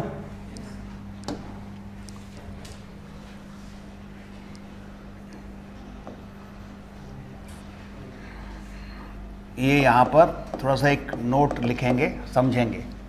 ये प्लस का क्यू आवेश है, ध्यान देना, बिंदु आवेश है, ऐसे मूल बिंदु पर रखा हुआ है। इस मूल बिंदु पर जो आवेश रखा है, तो तीव्रता और दूरी के मध्य ग्राफ क्या होगा प्लस के लिए? अभी आपने बताया हाइपरबोला, क्योंकि बिंदु आवेश के लिए सूत्र क्या होता है? ई व्युत्क्रमानुपाती आर स्क्वायर। अब ध्यान देना, मैं प्रैक्टिकल बात कर रहा हूं। ये प्लस का क्यू है, इसके इधर भी तीव्रता होगी और इधर भी तीव्रता होगी, होगी कि नहीं? विद्युत क्षेत्र की तीव्रता की दिशा हमेशा किधर होती है? धन आवेश से दूर और ऋण की ओर। तो धन आवेश से दूर हुई, तो इधर तो इस साइड होगी, इधर इस साइड होगी, होगी। अच्छा, अगर मैं दूरी की बात करूं तो इधर ये दूरी है, इधर ये दूरी है, होगी। अगर धन और ऋण को लिया जाए तो ये एक्स अक्ष मान लूं, क्या मान लूं? एक्स अक्ष। इधर बताओ, इधर जो तीव्रता होगी वो कहां लेंगे? वाई अक्ष पर, और ये दूरी कहां लेंगे? एक्स अक्ष पर। तो इस साइड में आप ये बताओ कि दूरी धनात्मक होगी और तीव्रता धनात्मक होगी, या दोनों में से कोई एक ऋणात्मक भी होगी? इस साइड वाली सारी धनात्मक होती है ना, तो x क्या है? पॉजिटिव, y भी यानी e भी क्या है? पॉजिटिव, इसी दिशा में तो है। और अगर ऐसे x, y बनाएं तो x क्या आ रहा है? पॉजिटिव, y माने e, वो भी पॉजिटिव। पॉजिटिव पॉजिटिव जब होता है तो कौन सा चतुर्थांश होता है बताओ? ये x भी पॉजिटिव, y भी पॉजिटिव, तो कौन सा? नंबर 1 चतुर्थांश होता है, होता है, बोलो। तो इसका मतलब E और R में तीव्रता और दूरी में ग्राफ हाइपरबोला तो बनेगा, वो इससे पता चल रहा है, लेकिन कौन से चतुर्थांश में बनेगा? पहले में। तो ये बन गया पहले में, ठीक है। अब आ जाओ इस साइड के लिए। इस साइड तीव्रता इधर है, तो ये माइनस हो गई। दूरी इधर है, दूरी भी इधर है, वो भी माइनस हो गई। तो दोनों माइनस अगर है तो दूरी माइनस, तीव्रता भी माइनस, तो कौन से में बनेगा? थर्ड में बनेगा, हाइपरबोला। समझ आई बात? तो अब इसको अपन याद रखेंगे, समझ के याद करना है, रटना नहीं है बिना समझे। समझो फिर याद करो। समझ में आ गया?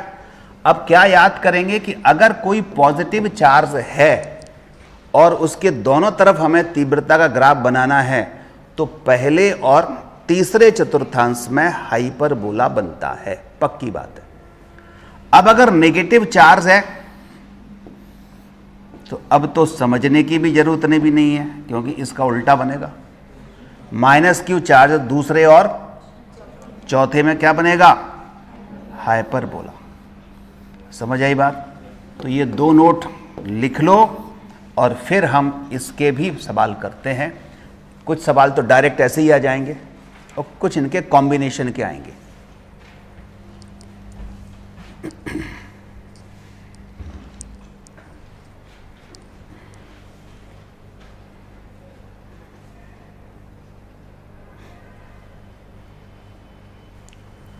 धन के लिए प्लस क्यू के लिए क्या बनेगा? फर्स्ट एंड थर्ड में क्या? हाइपर बोला। हाइपर बोला माने अति परबल है। और माइनस क्यू के लिए क्या आएगा? सेकंड एंड फोर्थ में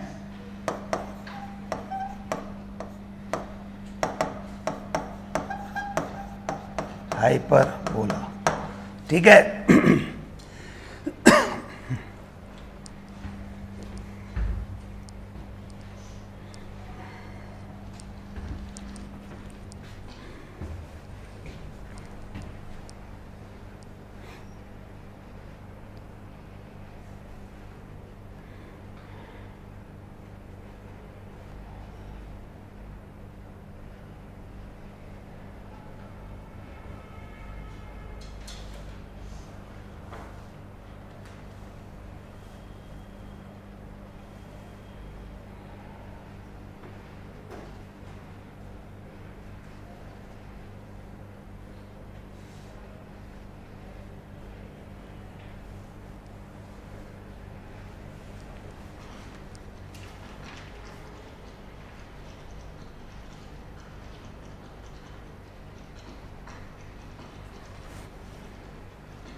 हो गया।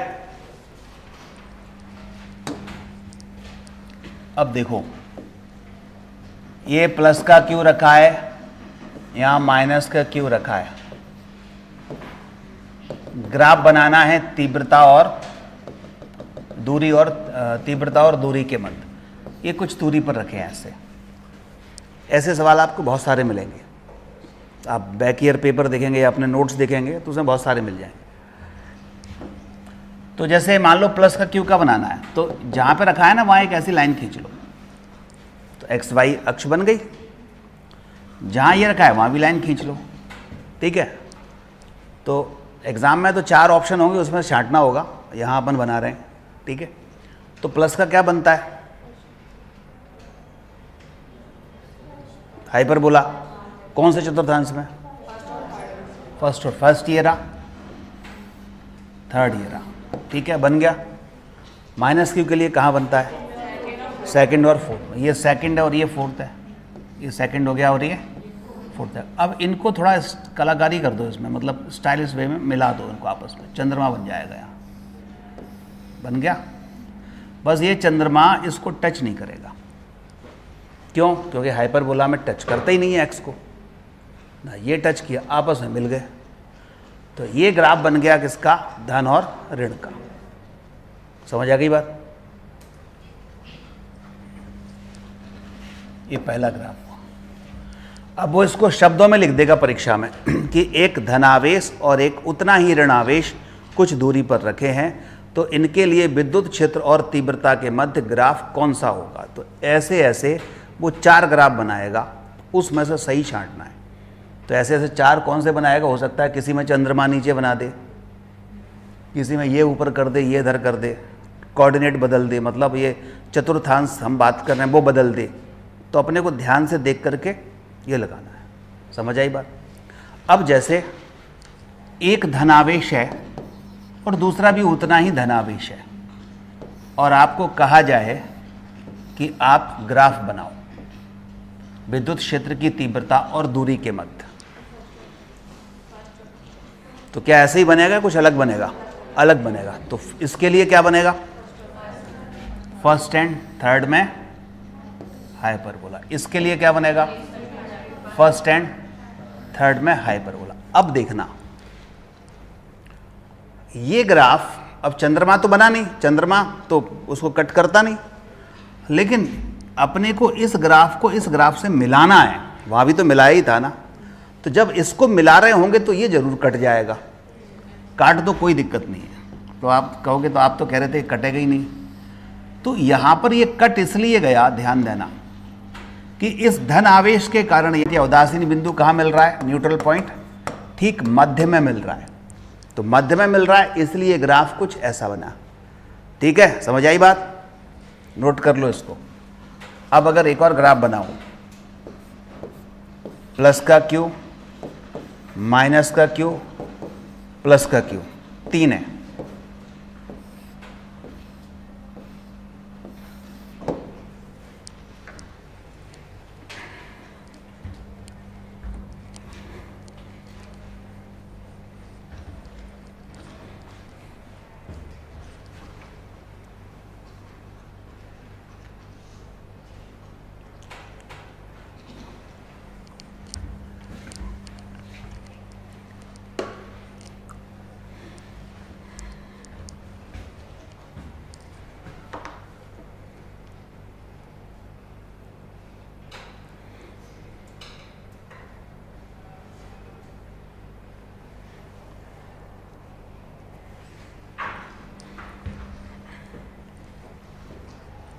इसका किधर बनेगा? प्लस क्यू का फर्स्ट एंड थर्ड में। इसका अब सेकंड में आएगा तो चंद्रमा बन जाएगा। यहां ये चंद्रमा बन गया, ये हो गया। इसका फर्स्ट एंड थर्ड में ये ना, एक चंद्रमा नीचे बनेगा, मतलब ये बनेगा।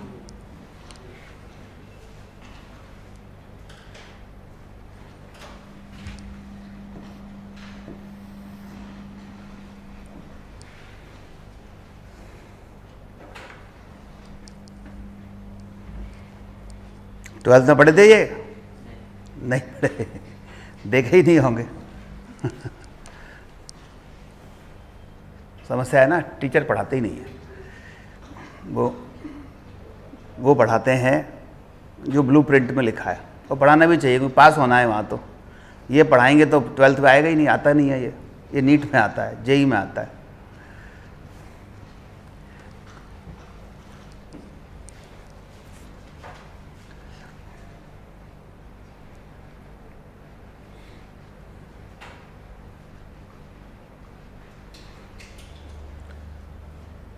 सीबीएसई बोर्ड में फिर भी आ जाते हैं, एमपी बोर्ड में नहीं आते।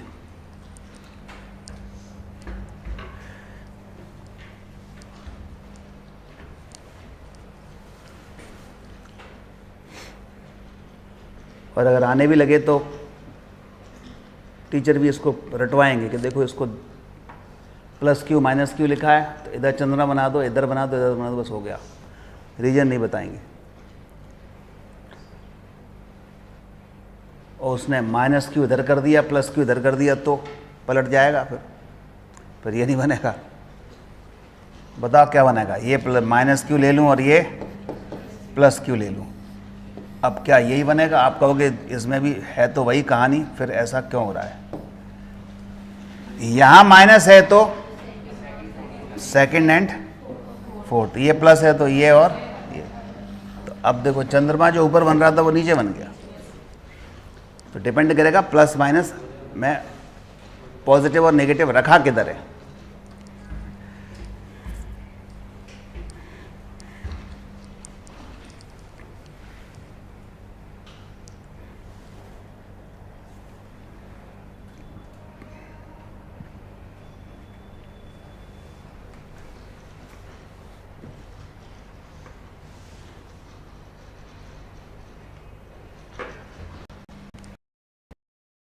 मंडे से और शनिवार तक आ जाएगा।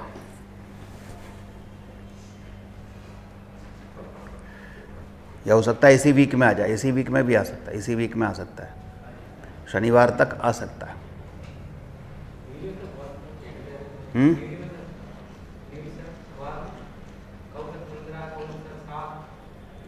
अब वो तो उनको तो थोड़ी ना पता है, वो तो कुछ भी छाप देते हैं। छापना है तो डेट छापनी है, कोई भी डाल दो। अखबार की जो न्यूज़ होती है उस पर भरोसा करना मुश्किल होता है, और अंदर के पेजों में लिखी है तो वो तो और ही मनगढ़ंत होती है। फ्रंट पेज पे लिखा है तो चलो थोड़ा बहुत ठीक ठाक लगेगी, जो पीछे लिखी है वो तो थोड़ी समस्या है।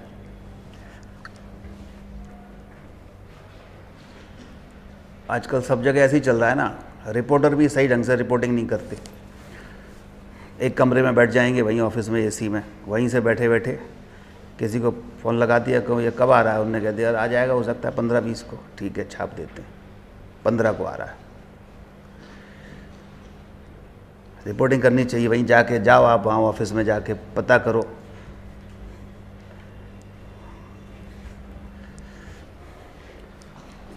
कहीं घटना होती है ना, तो मेरे तो कुछ परिचित रिपोर्टर हैं, इसलिए बता रहा हूँ, नाम नहीं लूँगा, अदरवाइज वो नाराज़ हो जाएंगे बेचारे। ऑनलाइन चल रही है कि कहीं कुछ घटना घट गई तो उस घटना स्थल पे भी नहीं पहुँचते,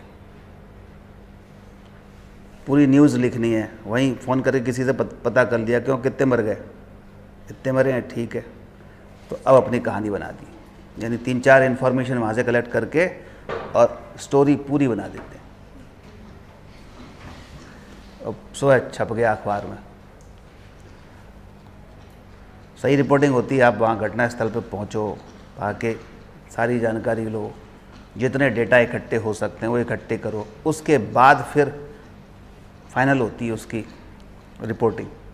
ये सिखाया जाता है जब आप पत्रकारिता में डिग्री लेते हैं तब।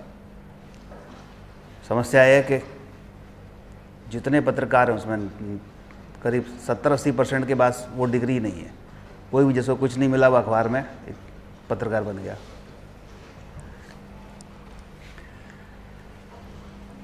ठीक है, चलो अगला देखें। ये कौन सा ग्राफ हो गया?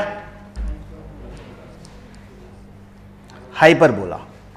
अब अपन देखेंगे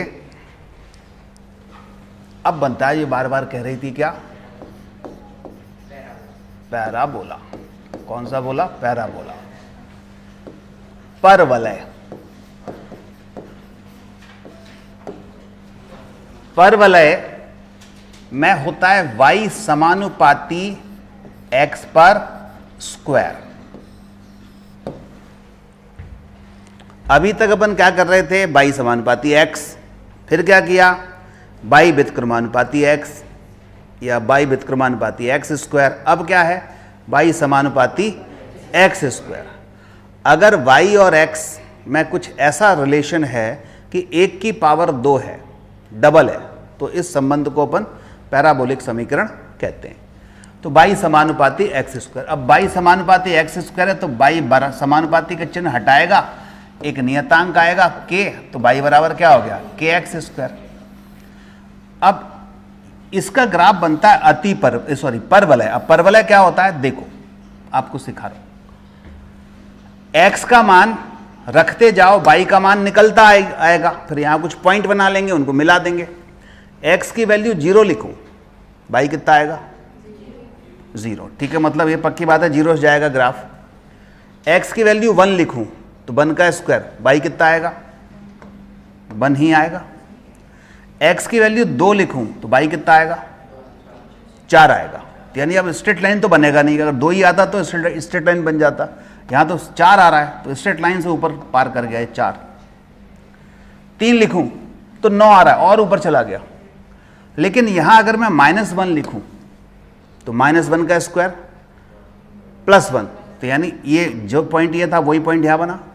-2 लिखूं तो -2 का स्क्वायर +4, यानी जो पॉइंट यहां था वही पॉइंट यहां बनेगा। ठीक है, इन सबको मिला दूं और ऐसे मिलाऊं कि एक पॉइंट ये है, एक पॉइंट ये। सरल रेखा तो बनेगी नहीं, सरल रेखा तो तब बनती जब ऐसी, तो ऐसे तो मिला नहीं सकते अपन के, ऐसे ऐसे मिला दो, ये तो सरल रेखा हो गया। ये तो और ऊपर पॉइंट पहुंच गया ना, तो इसका मतलब एक कर्व लेगा ऐसे। तो इस ग्राफ को कहते हैं क्या, बताओ, परवलय। ये ग्राफ है परवलय। और ये जो परवलय है ये सममित परवलय है। कौन सा, सममित, सममित परवलय, सिमेट्रिक पैराबोला। सममित का मतलब समझते हो, सममिति, सिमेट्री, मतलब जो दोनों साइड एक जैसा हो, समान हो, इसको सममित कहते हैं। तो इधर भी जैसा है वैसे इधर है, इसको सममित पैराबोला बोलते हैं। तो y समानुपाती x स्क्वायर ग्राफ ऐसे होगा। अब इसको थोड़ा सा ट्रिक बताऊं आपको, बायोलॉजी वालों के लिए खासतौर से, कि समीकरण को देख के ये अपन कैसे समझें कि क्या बनेगा। पहली ट्रिक है, y समानुपाती x स्क्वायर हो या y और x में किसी भी एक की पावर 2 जरूर हो, एक की, दोनों की नहीं, डबल पावर होना चाहिए y और x में, किसी पे भी, चाहे y पे हो या x पे हो, कोई दिक्कत नहीं। फिर जिसकी पावर 1 है उस अक्ष के सममित होगा, वो सममित लाइन होगी। सममिति लाइन कौन सी होगी, जिसकी पावर 1 है। किसकी पावर 1 है, तो y हो गई सममिति लाइन, उसके दोनों तरफ सममिति दिख रही है। जिसकी पावर 2 है उस पर ये रखा होगा, किधर रखा है, x पर रखा है। और जिसकी पावर 1 है उसके दोनों तरफ सममिति है, मतलब उसकी तरफ झुकेगा। समझ आई बात। इतने से कॉन्सेप्ट से अब आप बता सकते हो y बराबर -kx स्क्वायर का ग्राफ क्या होगा। नीचे +kx स्क्वायर का ऊपर, तो -kx स्क्वायर का नीचे। समझ आई बात। y स्क्वायर बराबर kx ग्राफ कौन सा होगा, इस साइड। वेरी गुड, अब आप तो एक्सपर्ट हो गए ग्राफ के। और y स्क्वायर बराबर -kx किधर होगा, इस साइड बनेगा। ठीक है, बस यही हो गया, खत्म। यही है सममित ग्राफ। 4 ही हैं, 2 असममित हैं, बताता हूं इसके बाद।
हो गया?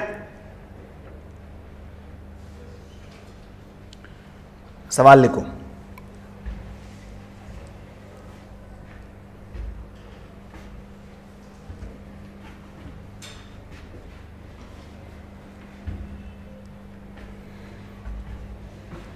एक स्प्रिंग को बल लगाकर खींचा जा रहा है। एक स्प्रिंग को बल लगाकर खींचा जा रहा है।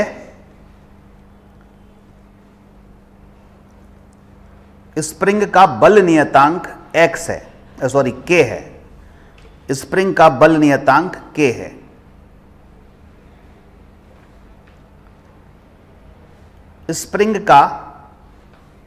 स्प्रिंग में प्रसार x होता है। स्प्रिंग में प्रसार x होता है। तो स्प्रिंग में संचित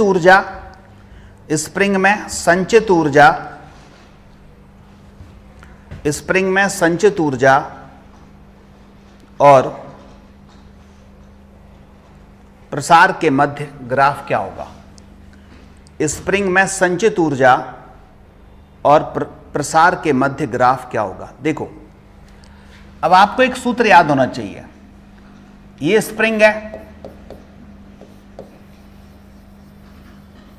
स्प्रिंग में बल लगा के खींचा तो स्प्रिंग ऐसे खिंच गई,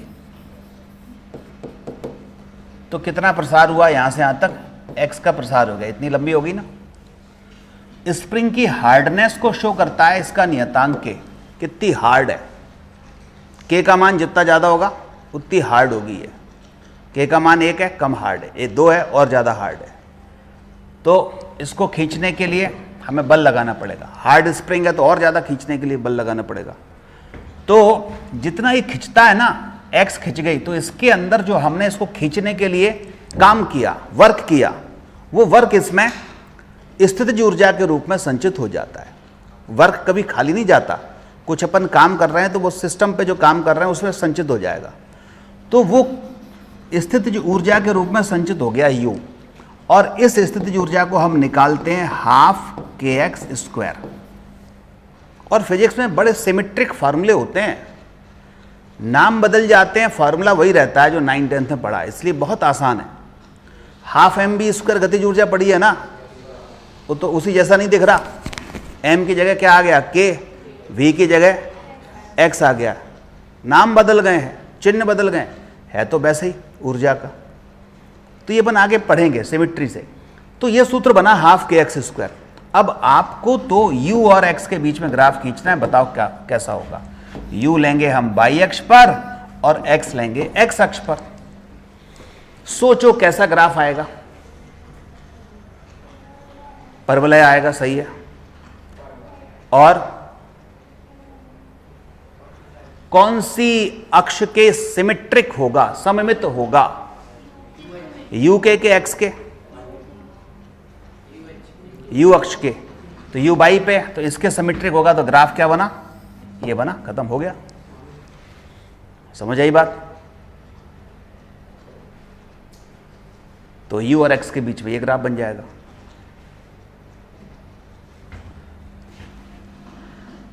गतिज ऊर्जा और वेग के बीच में ग्राफ क्या बनेगा?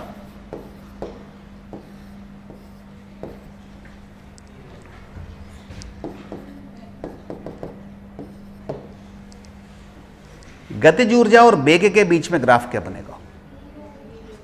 यही बनेगा। काइनेटिक एनर्जी ऊपर है, पावर 1 है, तो इसी के तो ऐसा बनेगा, ऐसा बना, यही बना। तो क्या ये वाला भी मैं रखूं क्या, या इसको हटा दूं, इस वाले को? और हटा दूं तो क्यों हटा दूं?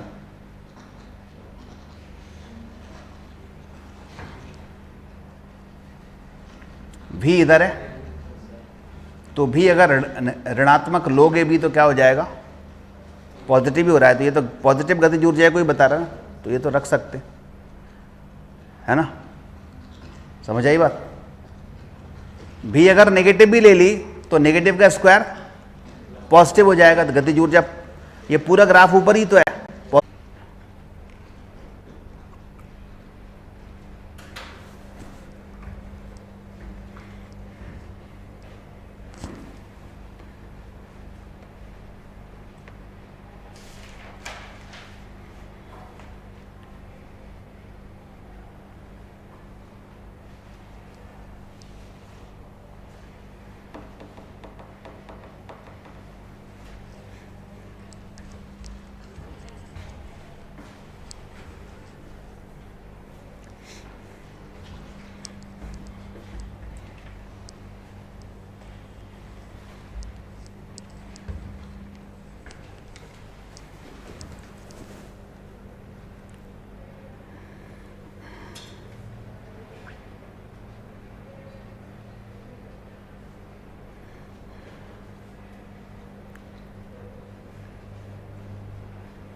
लिख लिया? इसको बोलते हैं कौन सा? सममित ग्राफ। ठीक है,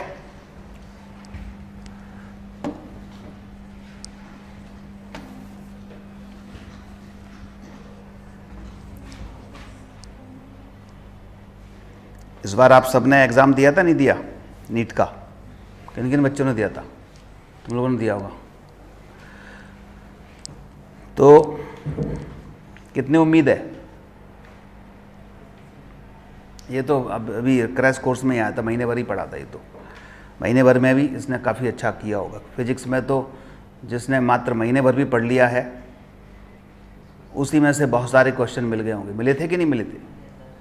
एज इट इज़ मिल जाते हैं। और उसके लिए मैंने नीचे आप देखना एक पोस्टर चिपका हुआ है, उस वीडियो को देखो। तो मैंने आप पेपर डिस्कस कराया था, उसमें हर क्वेश्चन को एनालाइज करके बताया था कि कहाँ से कौन से अपने चैप्टर से अपने यहाँ से पूछे गए। सारे क्वेश्चन अपने नोट्स और टेस्ट पेपर की जो सीरीज़ थी उससे पूछे गए थे। तो इसी क्रम में क्या है कि इस बार से थोड़ा सा और चेंज कर रहे हैं अपन टेस्ट सीरीज़ को। कल सर बताया होगा किसी बायोलॉजी वाले सर ने, है ना, थोड़ा बहुत बताया होगा। तो एक टेस्ट सीरीज जो अपनी चलती है वो तो चलेगी चैप्टर वाइज। जैसे अभी अपना बेसिक मैथ चल रहा है, संडे को बेसिक मैथ का होगा, फिर जो पढ़ाएंगे उसके जो 3 दिन या पिछला पढ़ा दिया करते हैं उसका एज इट इज़ पेपर उसी सिलेबस का जो हम पिछले दिनों में पढ़े हैं उसका चैप्टर वाइज चलेगा।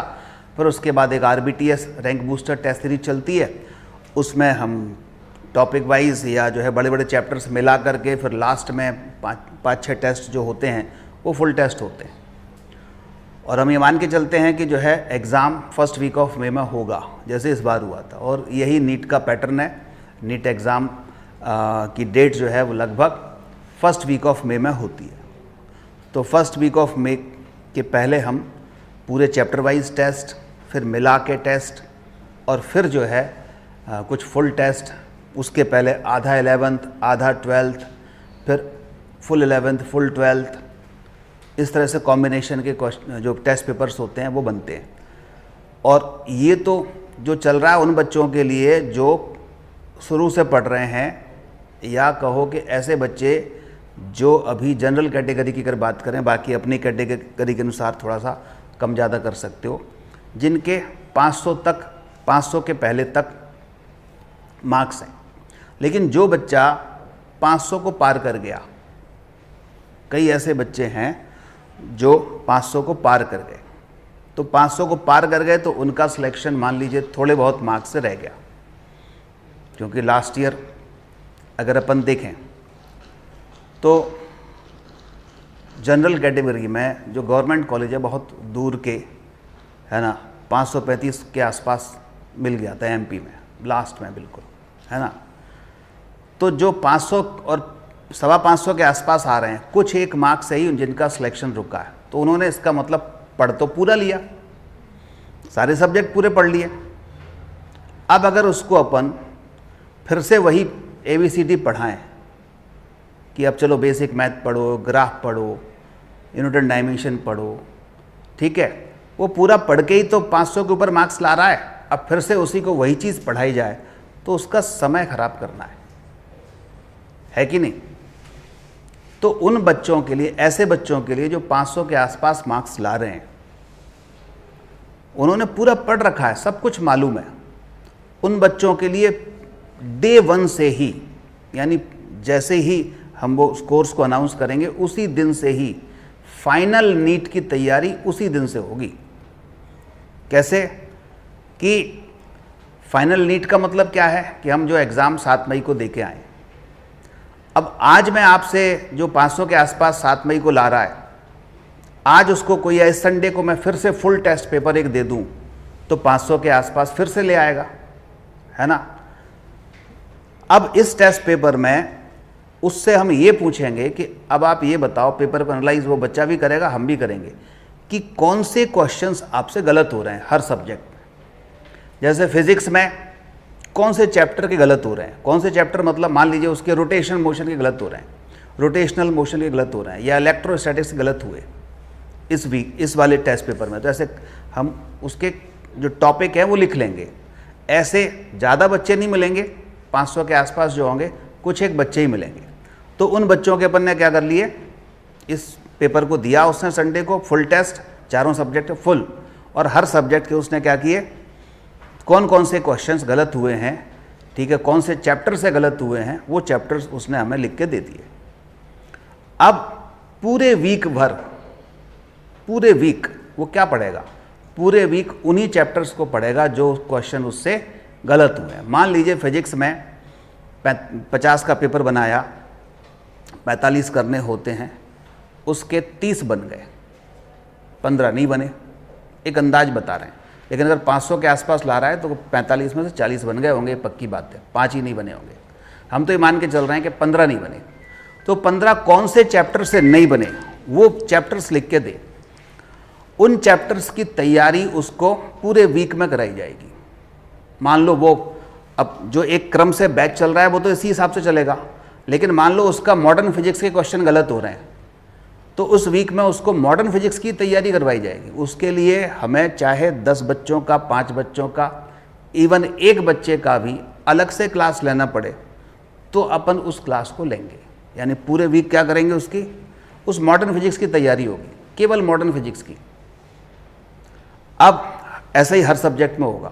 केमिस्ट्री मान लो इक्विलिब्रियम के गलत हो रहे हैं तो वो इक्विलिब्रियम पढ़ाएगा पूरे वीक भर।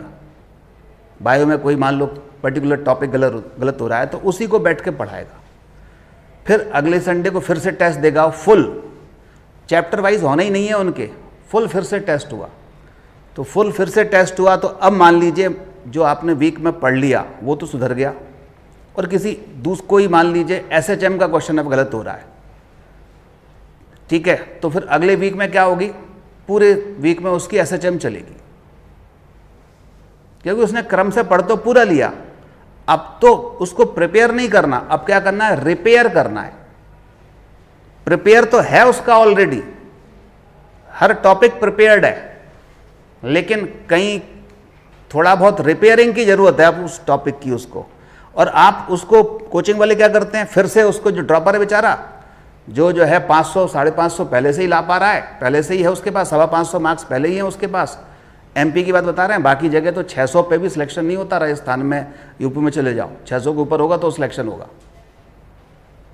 तो वहाँ पर फिर हम उन बच्चों को कहते हैं, क्योंकि ऑनलाइन भी बहुत सारे बच्चे ज्वाइन किए हुए हैं, तो उन बच्चों को कहते हैं कि भाई जिनके 600 के आसपास आ रहे हैं और उनको अगर कॉलेज नहीं मिल रहा है तो उन बच्चों को फिर से कोचिंग वाले पूरा क्यों पढ़ा रहे हैं। वो तो 600 ला रहा है तो वो तो पहले से पढ़ाया है। अब तो क्या चाहिए उसको, जहाँ जहाँ छोटे मोटे कॉन्सेप्ट उसके मिस हो रहे हैं उन्हीं को तो रिपेयर करना है आपको साल भर, कि फिर से उसको बेसिक मैथ पढ़ाओ, फिर से ग्राफ पढ़ाओ, फिर से यूनिट एंड डायमेंशन पढ़ाओ। तब तक पता चला वो पढ़ाता अच्छा भला, जनवरी आते आते वो पुराना भूल ही गया। और आपने कितने टेस्ट दिए उसको, फुल 4 या 5, मैक्सिमम कोचिंग वाले 4 या 5 फुल टेस्ट देते हैं। और हम उस बच्चे को फुल टेस्ट की संख्या कितनी, मोर देन 50, 55 का भी रखा हुआ है, 55, क्योंकि 52 तो वीक होते हैं, है ना। मई तक अगर बात करेंगे तो 55 ऐसे हो जाएंगे कि बीच बीच में जैसे परीक्षा करीब आती है तो फिर वीक में नहीं होंगे, वीक में 2 टेस्ट होंगे फुल, तो संख्या बढ़ गई। तो हम 50 से ज़्यादा फुल टेस्ट लेंगे, उसके चैप्टर वाइज नहीं लेंगे। अब उसको लगता है कि मुझे सर चैप्टर वाइज भी देने की ज़रूरत है, तो या कोई चैप्टर उसका कमज़ोर है, वो चाहता है कि इसके भी टेस्ट दे दूं, तो अपने पास ऑलरेडी जो आप लोग चैप्टर वाइज दोगे वो टेस्ट पेपर उसको भी मिल जाएंगे, अलग से टाइम पे दे दे। अब आप कहोगे सर हम क्या करेंगे, हमें नहीं मिलेंगे कि ऐसी सुविधा, आपको मिलेगी, लेकिन आप अगर पहले दिन से ही फुल टेस्ट दोगे तो उल्टा हो जाएगा खेल, है ना। क्यों, पढ़ा है नहीं है और आप फुल टेस्ट देने बैठे हो तो 720 में से 20 आएंगे जब पढ़ा ही नहीं है ना, तो अपने को तो 720 चाहिए, 20 थोड़ी चाहिए। तो स्टेप बाय स्टेप करेंगे। हाँ, ये सारे पेपर्स जो हैं इनका कलेक्शन होगा, और बीच में दिसंबर के आसपास जब आप एक बहुत अच्छा पढ़ चुके होंगे, फिर वो और आप एकदम एक ही हो गए। फिर क्या होगा, वो सारा जो कलेक्शन दिया है उसकी एक बुकलेट बना के हम आपको देंगे। मतलब ऐसा नहीं कि उनको क्वेश्चन दे दियो, हमें दिए ही नहीं सर, आपको भी मिलेंगे जब आप प्रिपेयर्ड हो जाओगे। अभी तो आपको प्रिपेयर्ड होना है ना, अभी रिपेयर थोड़ी करना है आपको। आपके टॉपिक को अभी प्रिपेयर्ड करवाना है, अभी रिपेयर नहीं करवाना। वो ऑलरेडी 2 साल से 3 साल से जो पढ़ रहा है वो 500 मार्क्स पे पहुंच गया, 500 550 उसके आ रहे हैं, वो ऑलरेडी प्रिपेयर्ड है। अब तो रिपेयरिंग की ज़रूरत है उसकी, तो उसकी रिपेयरिंग हो रही है और आपकी तो प्रिपेयरिंग हो रही है ना।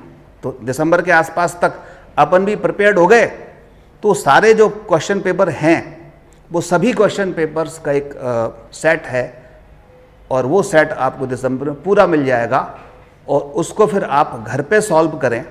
सारे पेपर्स को एक एक टारगेट बना लो कि एक वीक में जो है मुझे 2 पेपर सॉल्व करना है, तो घर पे जब अपन किताब लगाते हैं तो वो पेपर को लगाओ, उस पेपर को आप लगाओ घर पे, उनमें जो आएंगे डाउट्स उसके लिए अपन यहाँ डिस्कस करेंगे। तो इस तरीके से वो 55 टेस्ट जो होंगे जो उनको मिलेंगे वो सारे के सारे आपके भी प्रिपेयर्ड हो जाएंगे उस समय। तो ये स्ट्रेटजी एक अपनी यहाँ पर इस समय चलेगी। उन बच्चों के लिए जो जिन बिल्कुल बाउंड्री पर लटके हैं उनके लिए एक अलग स्ट्रेटजी होगी। अब ऐसा नहीं कि उनकी क्लास नहीं लगेगी, वो इस क्लास में भी आएंगे, लेकिन इस क्लास में वो जो मैं अपन पढ़ा रहे होंगे उन पे ज़्यादा ध्यान ना दे करके उनको एक डीपीपी उसी पेपर से रिलेटेड जो उनके गलत हुए, मान लो जैसे एग्जांपल मैंने क्या दिया, रोटेशनल मोशन के गलत हुए, मान लो एसएचएम के गलत हुए, तो पूरे वीक वो इस क्लास में आएंगे। लेकिन इस क्लास में जैसे ही कोई नई चीज़ उनको लगेगी कि हाँ यार ये मेरे दिमाग से निकल रही है, तो उसको वो नोट कर लेगा, पूरा नहीं पढ़ेगा जो एक तरफ से है। या अपन लोग ऐसे बात कर रहे हैं तो बातें नहीं सुनेगा, उसको कहेंगे वो सीट आपको दी जा रही है एसएचएम और किसकी, रोटेशनल मोशन की, क्योंकि ये क्वेश्चन गलत हुए थे, तो उसके पास ऐसी 8-10 शीट होंगी और वो हर क्लास में जाकर जब भी बैठेगा तो वो शीट को सॉल्व कर रहा होगा। बायोलॉजी में बैठा होगा, पूरी बायोलॉजी पढ़ ली। अब मान लीजिए उस जैसे अभी बहुत सारे बच्चे हैं, कई बच्चे कह रहे हैं कि सर हम अगर हमने ये पेपर दिया होता तो हमारे तो जो है कितने 100 क्वेश्चन आए थे ना, 100 में से हमने 90 कर लिए होते। तो जो बच्चा अगर 100 में से 90 क्वेश्चन कर रहा है उसको दोबारा बायोलॉजी पढ़ाने की जरूरत क्या है, बताओ। फिर से उसको रिप्रोडक्शन और फिर से फलाना ठिकाना लास्ट तक पढ़ाते रहो, कोई मतलब नहीं है। तो उसको तो ज़रूरत किसकी है, उसको ज़रूरत है रिपेयर की। प्रिपेयर होने की ज़रूरत नहीं है, प्रिपेयर तो ऑलरेडी है। वो जो 100 में से 90 कर रहा है तो उसको तो जहाँ जहाँ छोटी मोटी दिक्कतें आ रही हैं उन दिक्कतों को दूर करने की ज़रूरत है। तो उनके लिए बायोलॉजी में बैठेगा, लेकिन वो तैयारी किसकी करेगा, जो संडे को टेस्ट हो रहा है उसका फुल टेस्ट, उसमें बायोलॉजी में कौन से चैप्टर्स के हमारे गलत होते हैं उन्हीं को बार बार वो बैठा रिपीट कर रहा होगा। और फिर टीचर जो है जैसी क्लास ख़त्म होगी उसमें जो डाउट्स होंगे उस पर डाउट बताएगा। ठीक है, आपके सबके जो क्लास चल रही है उनके डाउट्स के लिए भी मैं यहाँ 2 बजे तक बैठता हूँ। हर टीचर क्लास के बाद 1-1, 2-2 घंटे बैठता है। तो आपको कहीं भी कोई डाउट्स आते हैं जो पढ़ाया जा रहा है या आप जो पढ़ रहे हैं क्वेश्चंस लगा रहे हैं, ठीक है, क्वेश्चंस फिर से मैं बता रहा हूँ क्योंकि टीचर का काम होता है ये भी बताना कि क्या छोड़ना है। कई बच्चे लालच में कुछ चीज़ें छोड़ नहीं पाते, ये भी कर लें, ये भी कर लें, वो भी कर लें, उस चक्कर में जो है वो पूरा का पूरा अपना समय ख़राब करते हैं और एक भी क्वेश्चन उस इररिलेवेंट थिंग से आता नहीं है। तो एग्ज़ाम का जो पैटर्न है ना, और जो टीचर पे भरोसा रखो, जो आपको कंटेंट दे रहा है उससे बाहर नहीं आता पेपर, क्योंकि वो कंटेंट दे रहा है वो सोच समझ के दे रहा है, वो पेपर को एनालाइज करके दे रहा है, पिछले वर्षों को देख के दे रहा है, जो ट्रेंड चल रहा है उसके आधार पे अपने सारे नोट्स चेंज कर रहा है। जो इररिलेवेंट है, एनसीईआरटी से बाहर है, वो सब हटा रहा है अपने नोट्स से, तब जाके आपको दे रहा है। और मार्केट में जो नोट्स अवेलेबल हैं या ब्रांडेड जो कोचिंग होती हैं उनके जो नोट्स अवेलेबल हैं उनमें फालतू का कचरा भरा पड़ा है। अब उन्हीं में बच्चे घूमते रहते हैं, क्योंकि वो कचरा इसलिए देते हैं, जो बहुत अच्छा बच्चा होता है उसको देते भी नहीं है। वो जो जनरल नोट्स होते हैं ना, जो आम जनता को दिए जाते हैं, जो मेन बैच है जिसमें कई लोग किसी नाम से बैच बनाते हैं, कोई एसआरजी बैच बनाता है, कोई एसआरबी बैच बनाता है, स्पेशल बैच बनाते हैं, उसमें ज़्यादा बच्चे नहीं होते, उनको मेन फैकल्टी पढ़ाती है। बाकी को तो 2ym दर्जे की फैकल्टी, कोई भी अभी इंजीनियरिंग की है, नया लड़का रख लिया, पैसा भी कम देना पड़ेगा, वो पढ़ा रहा है। तो उन बच्चों को मॉड्यूल को कहते हैं ये फाड़ के फेंक दो, अलग से रख लो, जो हम करा रहे हैं वो करो, बस ख़त्म। और बाकी जनरल बच्चे को या जनरल जो पेरेंट्स है, जब वो लाख 1.5 लाख 2 लाख फीस दे रहा है तो उसको कुछ अगर मिलेगा नहीं तो तब तक फीस कैसे देगा वो? तो मिलने के लिए क्या देते हैं? वो छाता पकड़ा देंगे, टी शर्ट पकड़ा देंगे, बैग पकड़ा देंगे।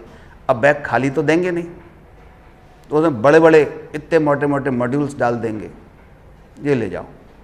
अब जैसे चंद्रमा पे जाते हैं ना, वैसे बैग टांग के चले आए थे नहीं तो साल भर फील गुड करते हैं कि मज़ा आ रहा है, फिर जैसे एग्ज़ाम हुआ तब समझ में आती है सारा बेकार था, कोई मतलब नहीं निकला इसका। तो जो एग्ज़ाम का पैटर्न है वो बिजनेस मॉडल है उनका, वो बिजनेस मॉडल है। जो बिजनेस मॉडल में फंस गया, बिजनेस मॉडल में देखो आप लोग किस तरह से फंस जाते हो।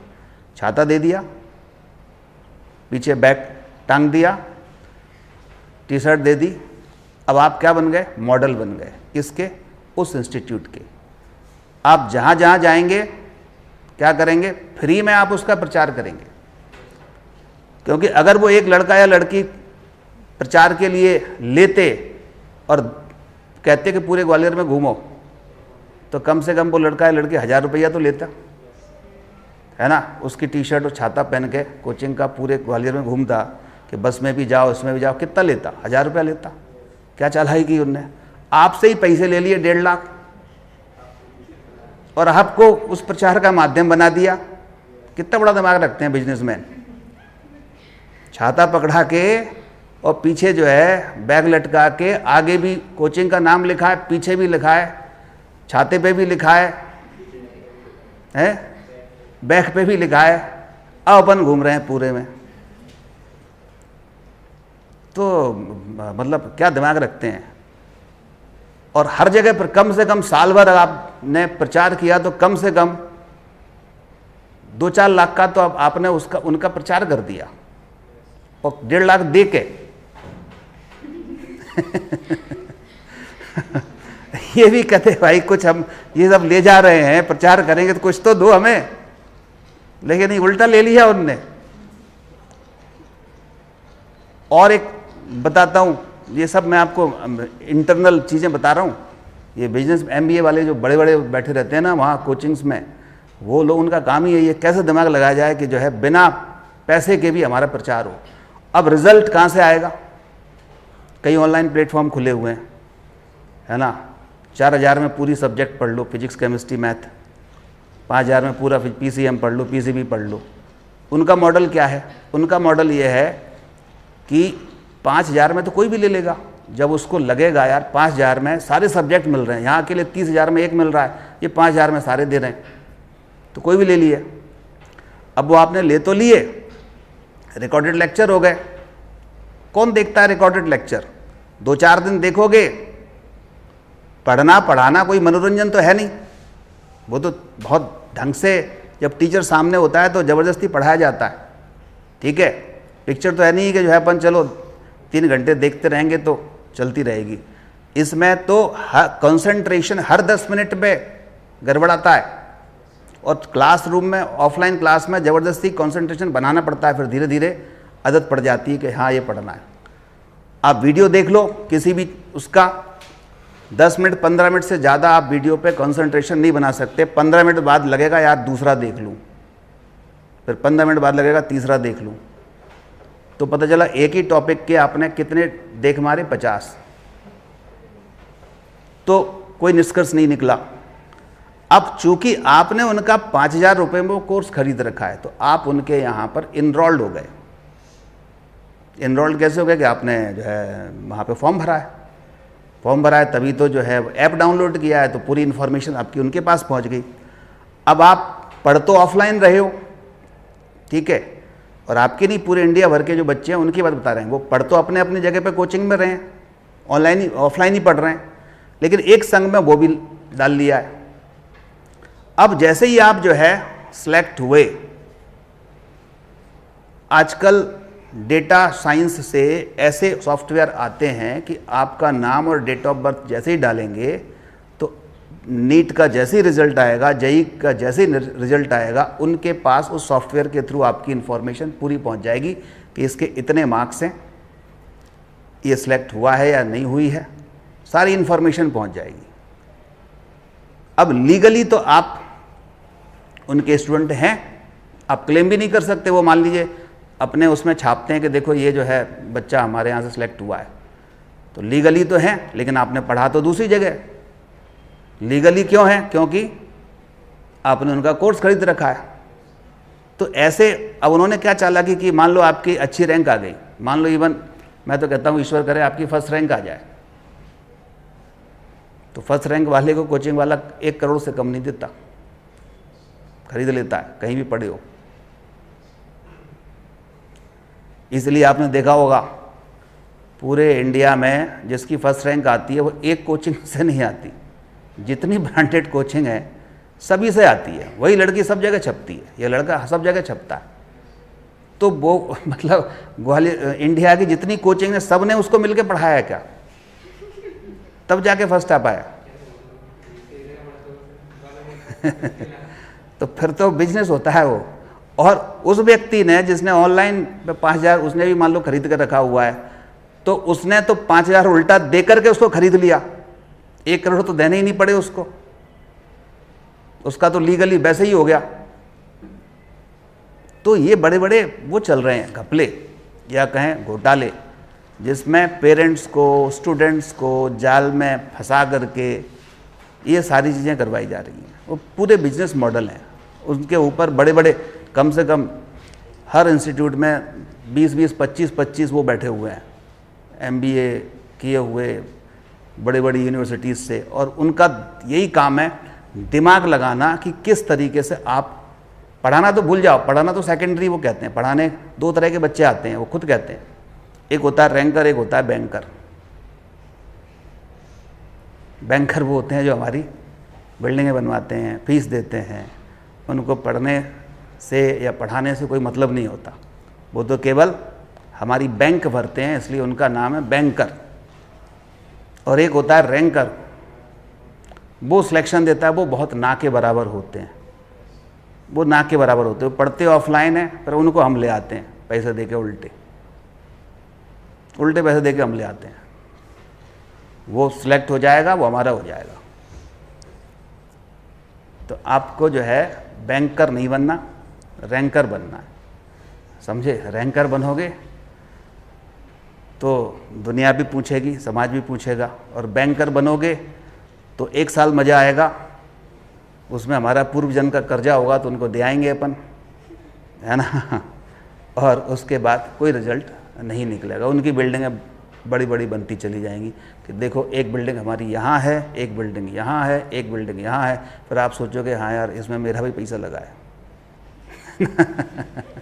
नहीं, कोटा से आते हैं ना बच्चे, तो सर कितनी, अरे सर करीब 7-8 लाख रुपया चला गया। और फिर बड़ी शान, सर उसकी एक वहाँ बिल्डिंग थी, कोटा में ही 10 बिल्डिंगें थी, और हम मतलब एडमिशन कहीं हुआ हमारा और बिल्डिंग कहीं मिली।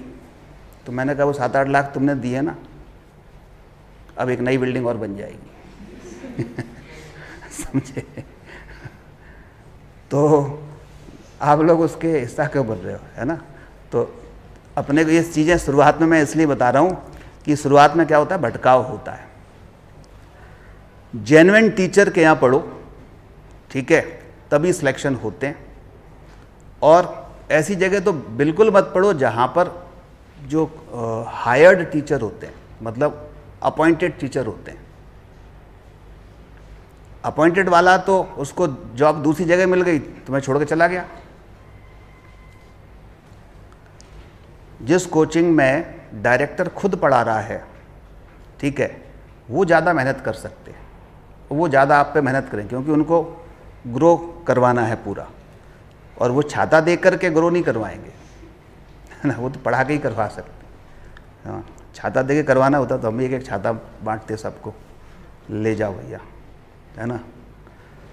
तो इन सब बातों पे ध्यान दो। स्ट्रेटजी जो है ना अपनी, वो बेस्ट स्ट्रेटजी है। फ्रेशर के लिए अलग स्ट्रेटजी है, 500 पार कर चुका है उसके लिए अलग स्ट्रेटजी है, और जो 500 पार कर चुका है ठीक है, और साथ ये फ्रेशर है वो 500 पार के साथ कैसे बैठे,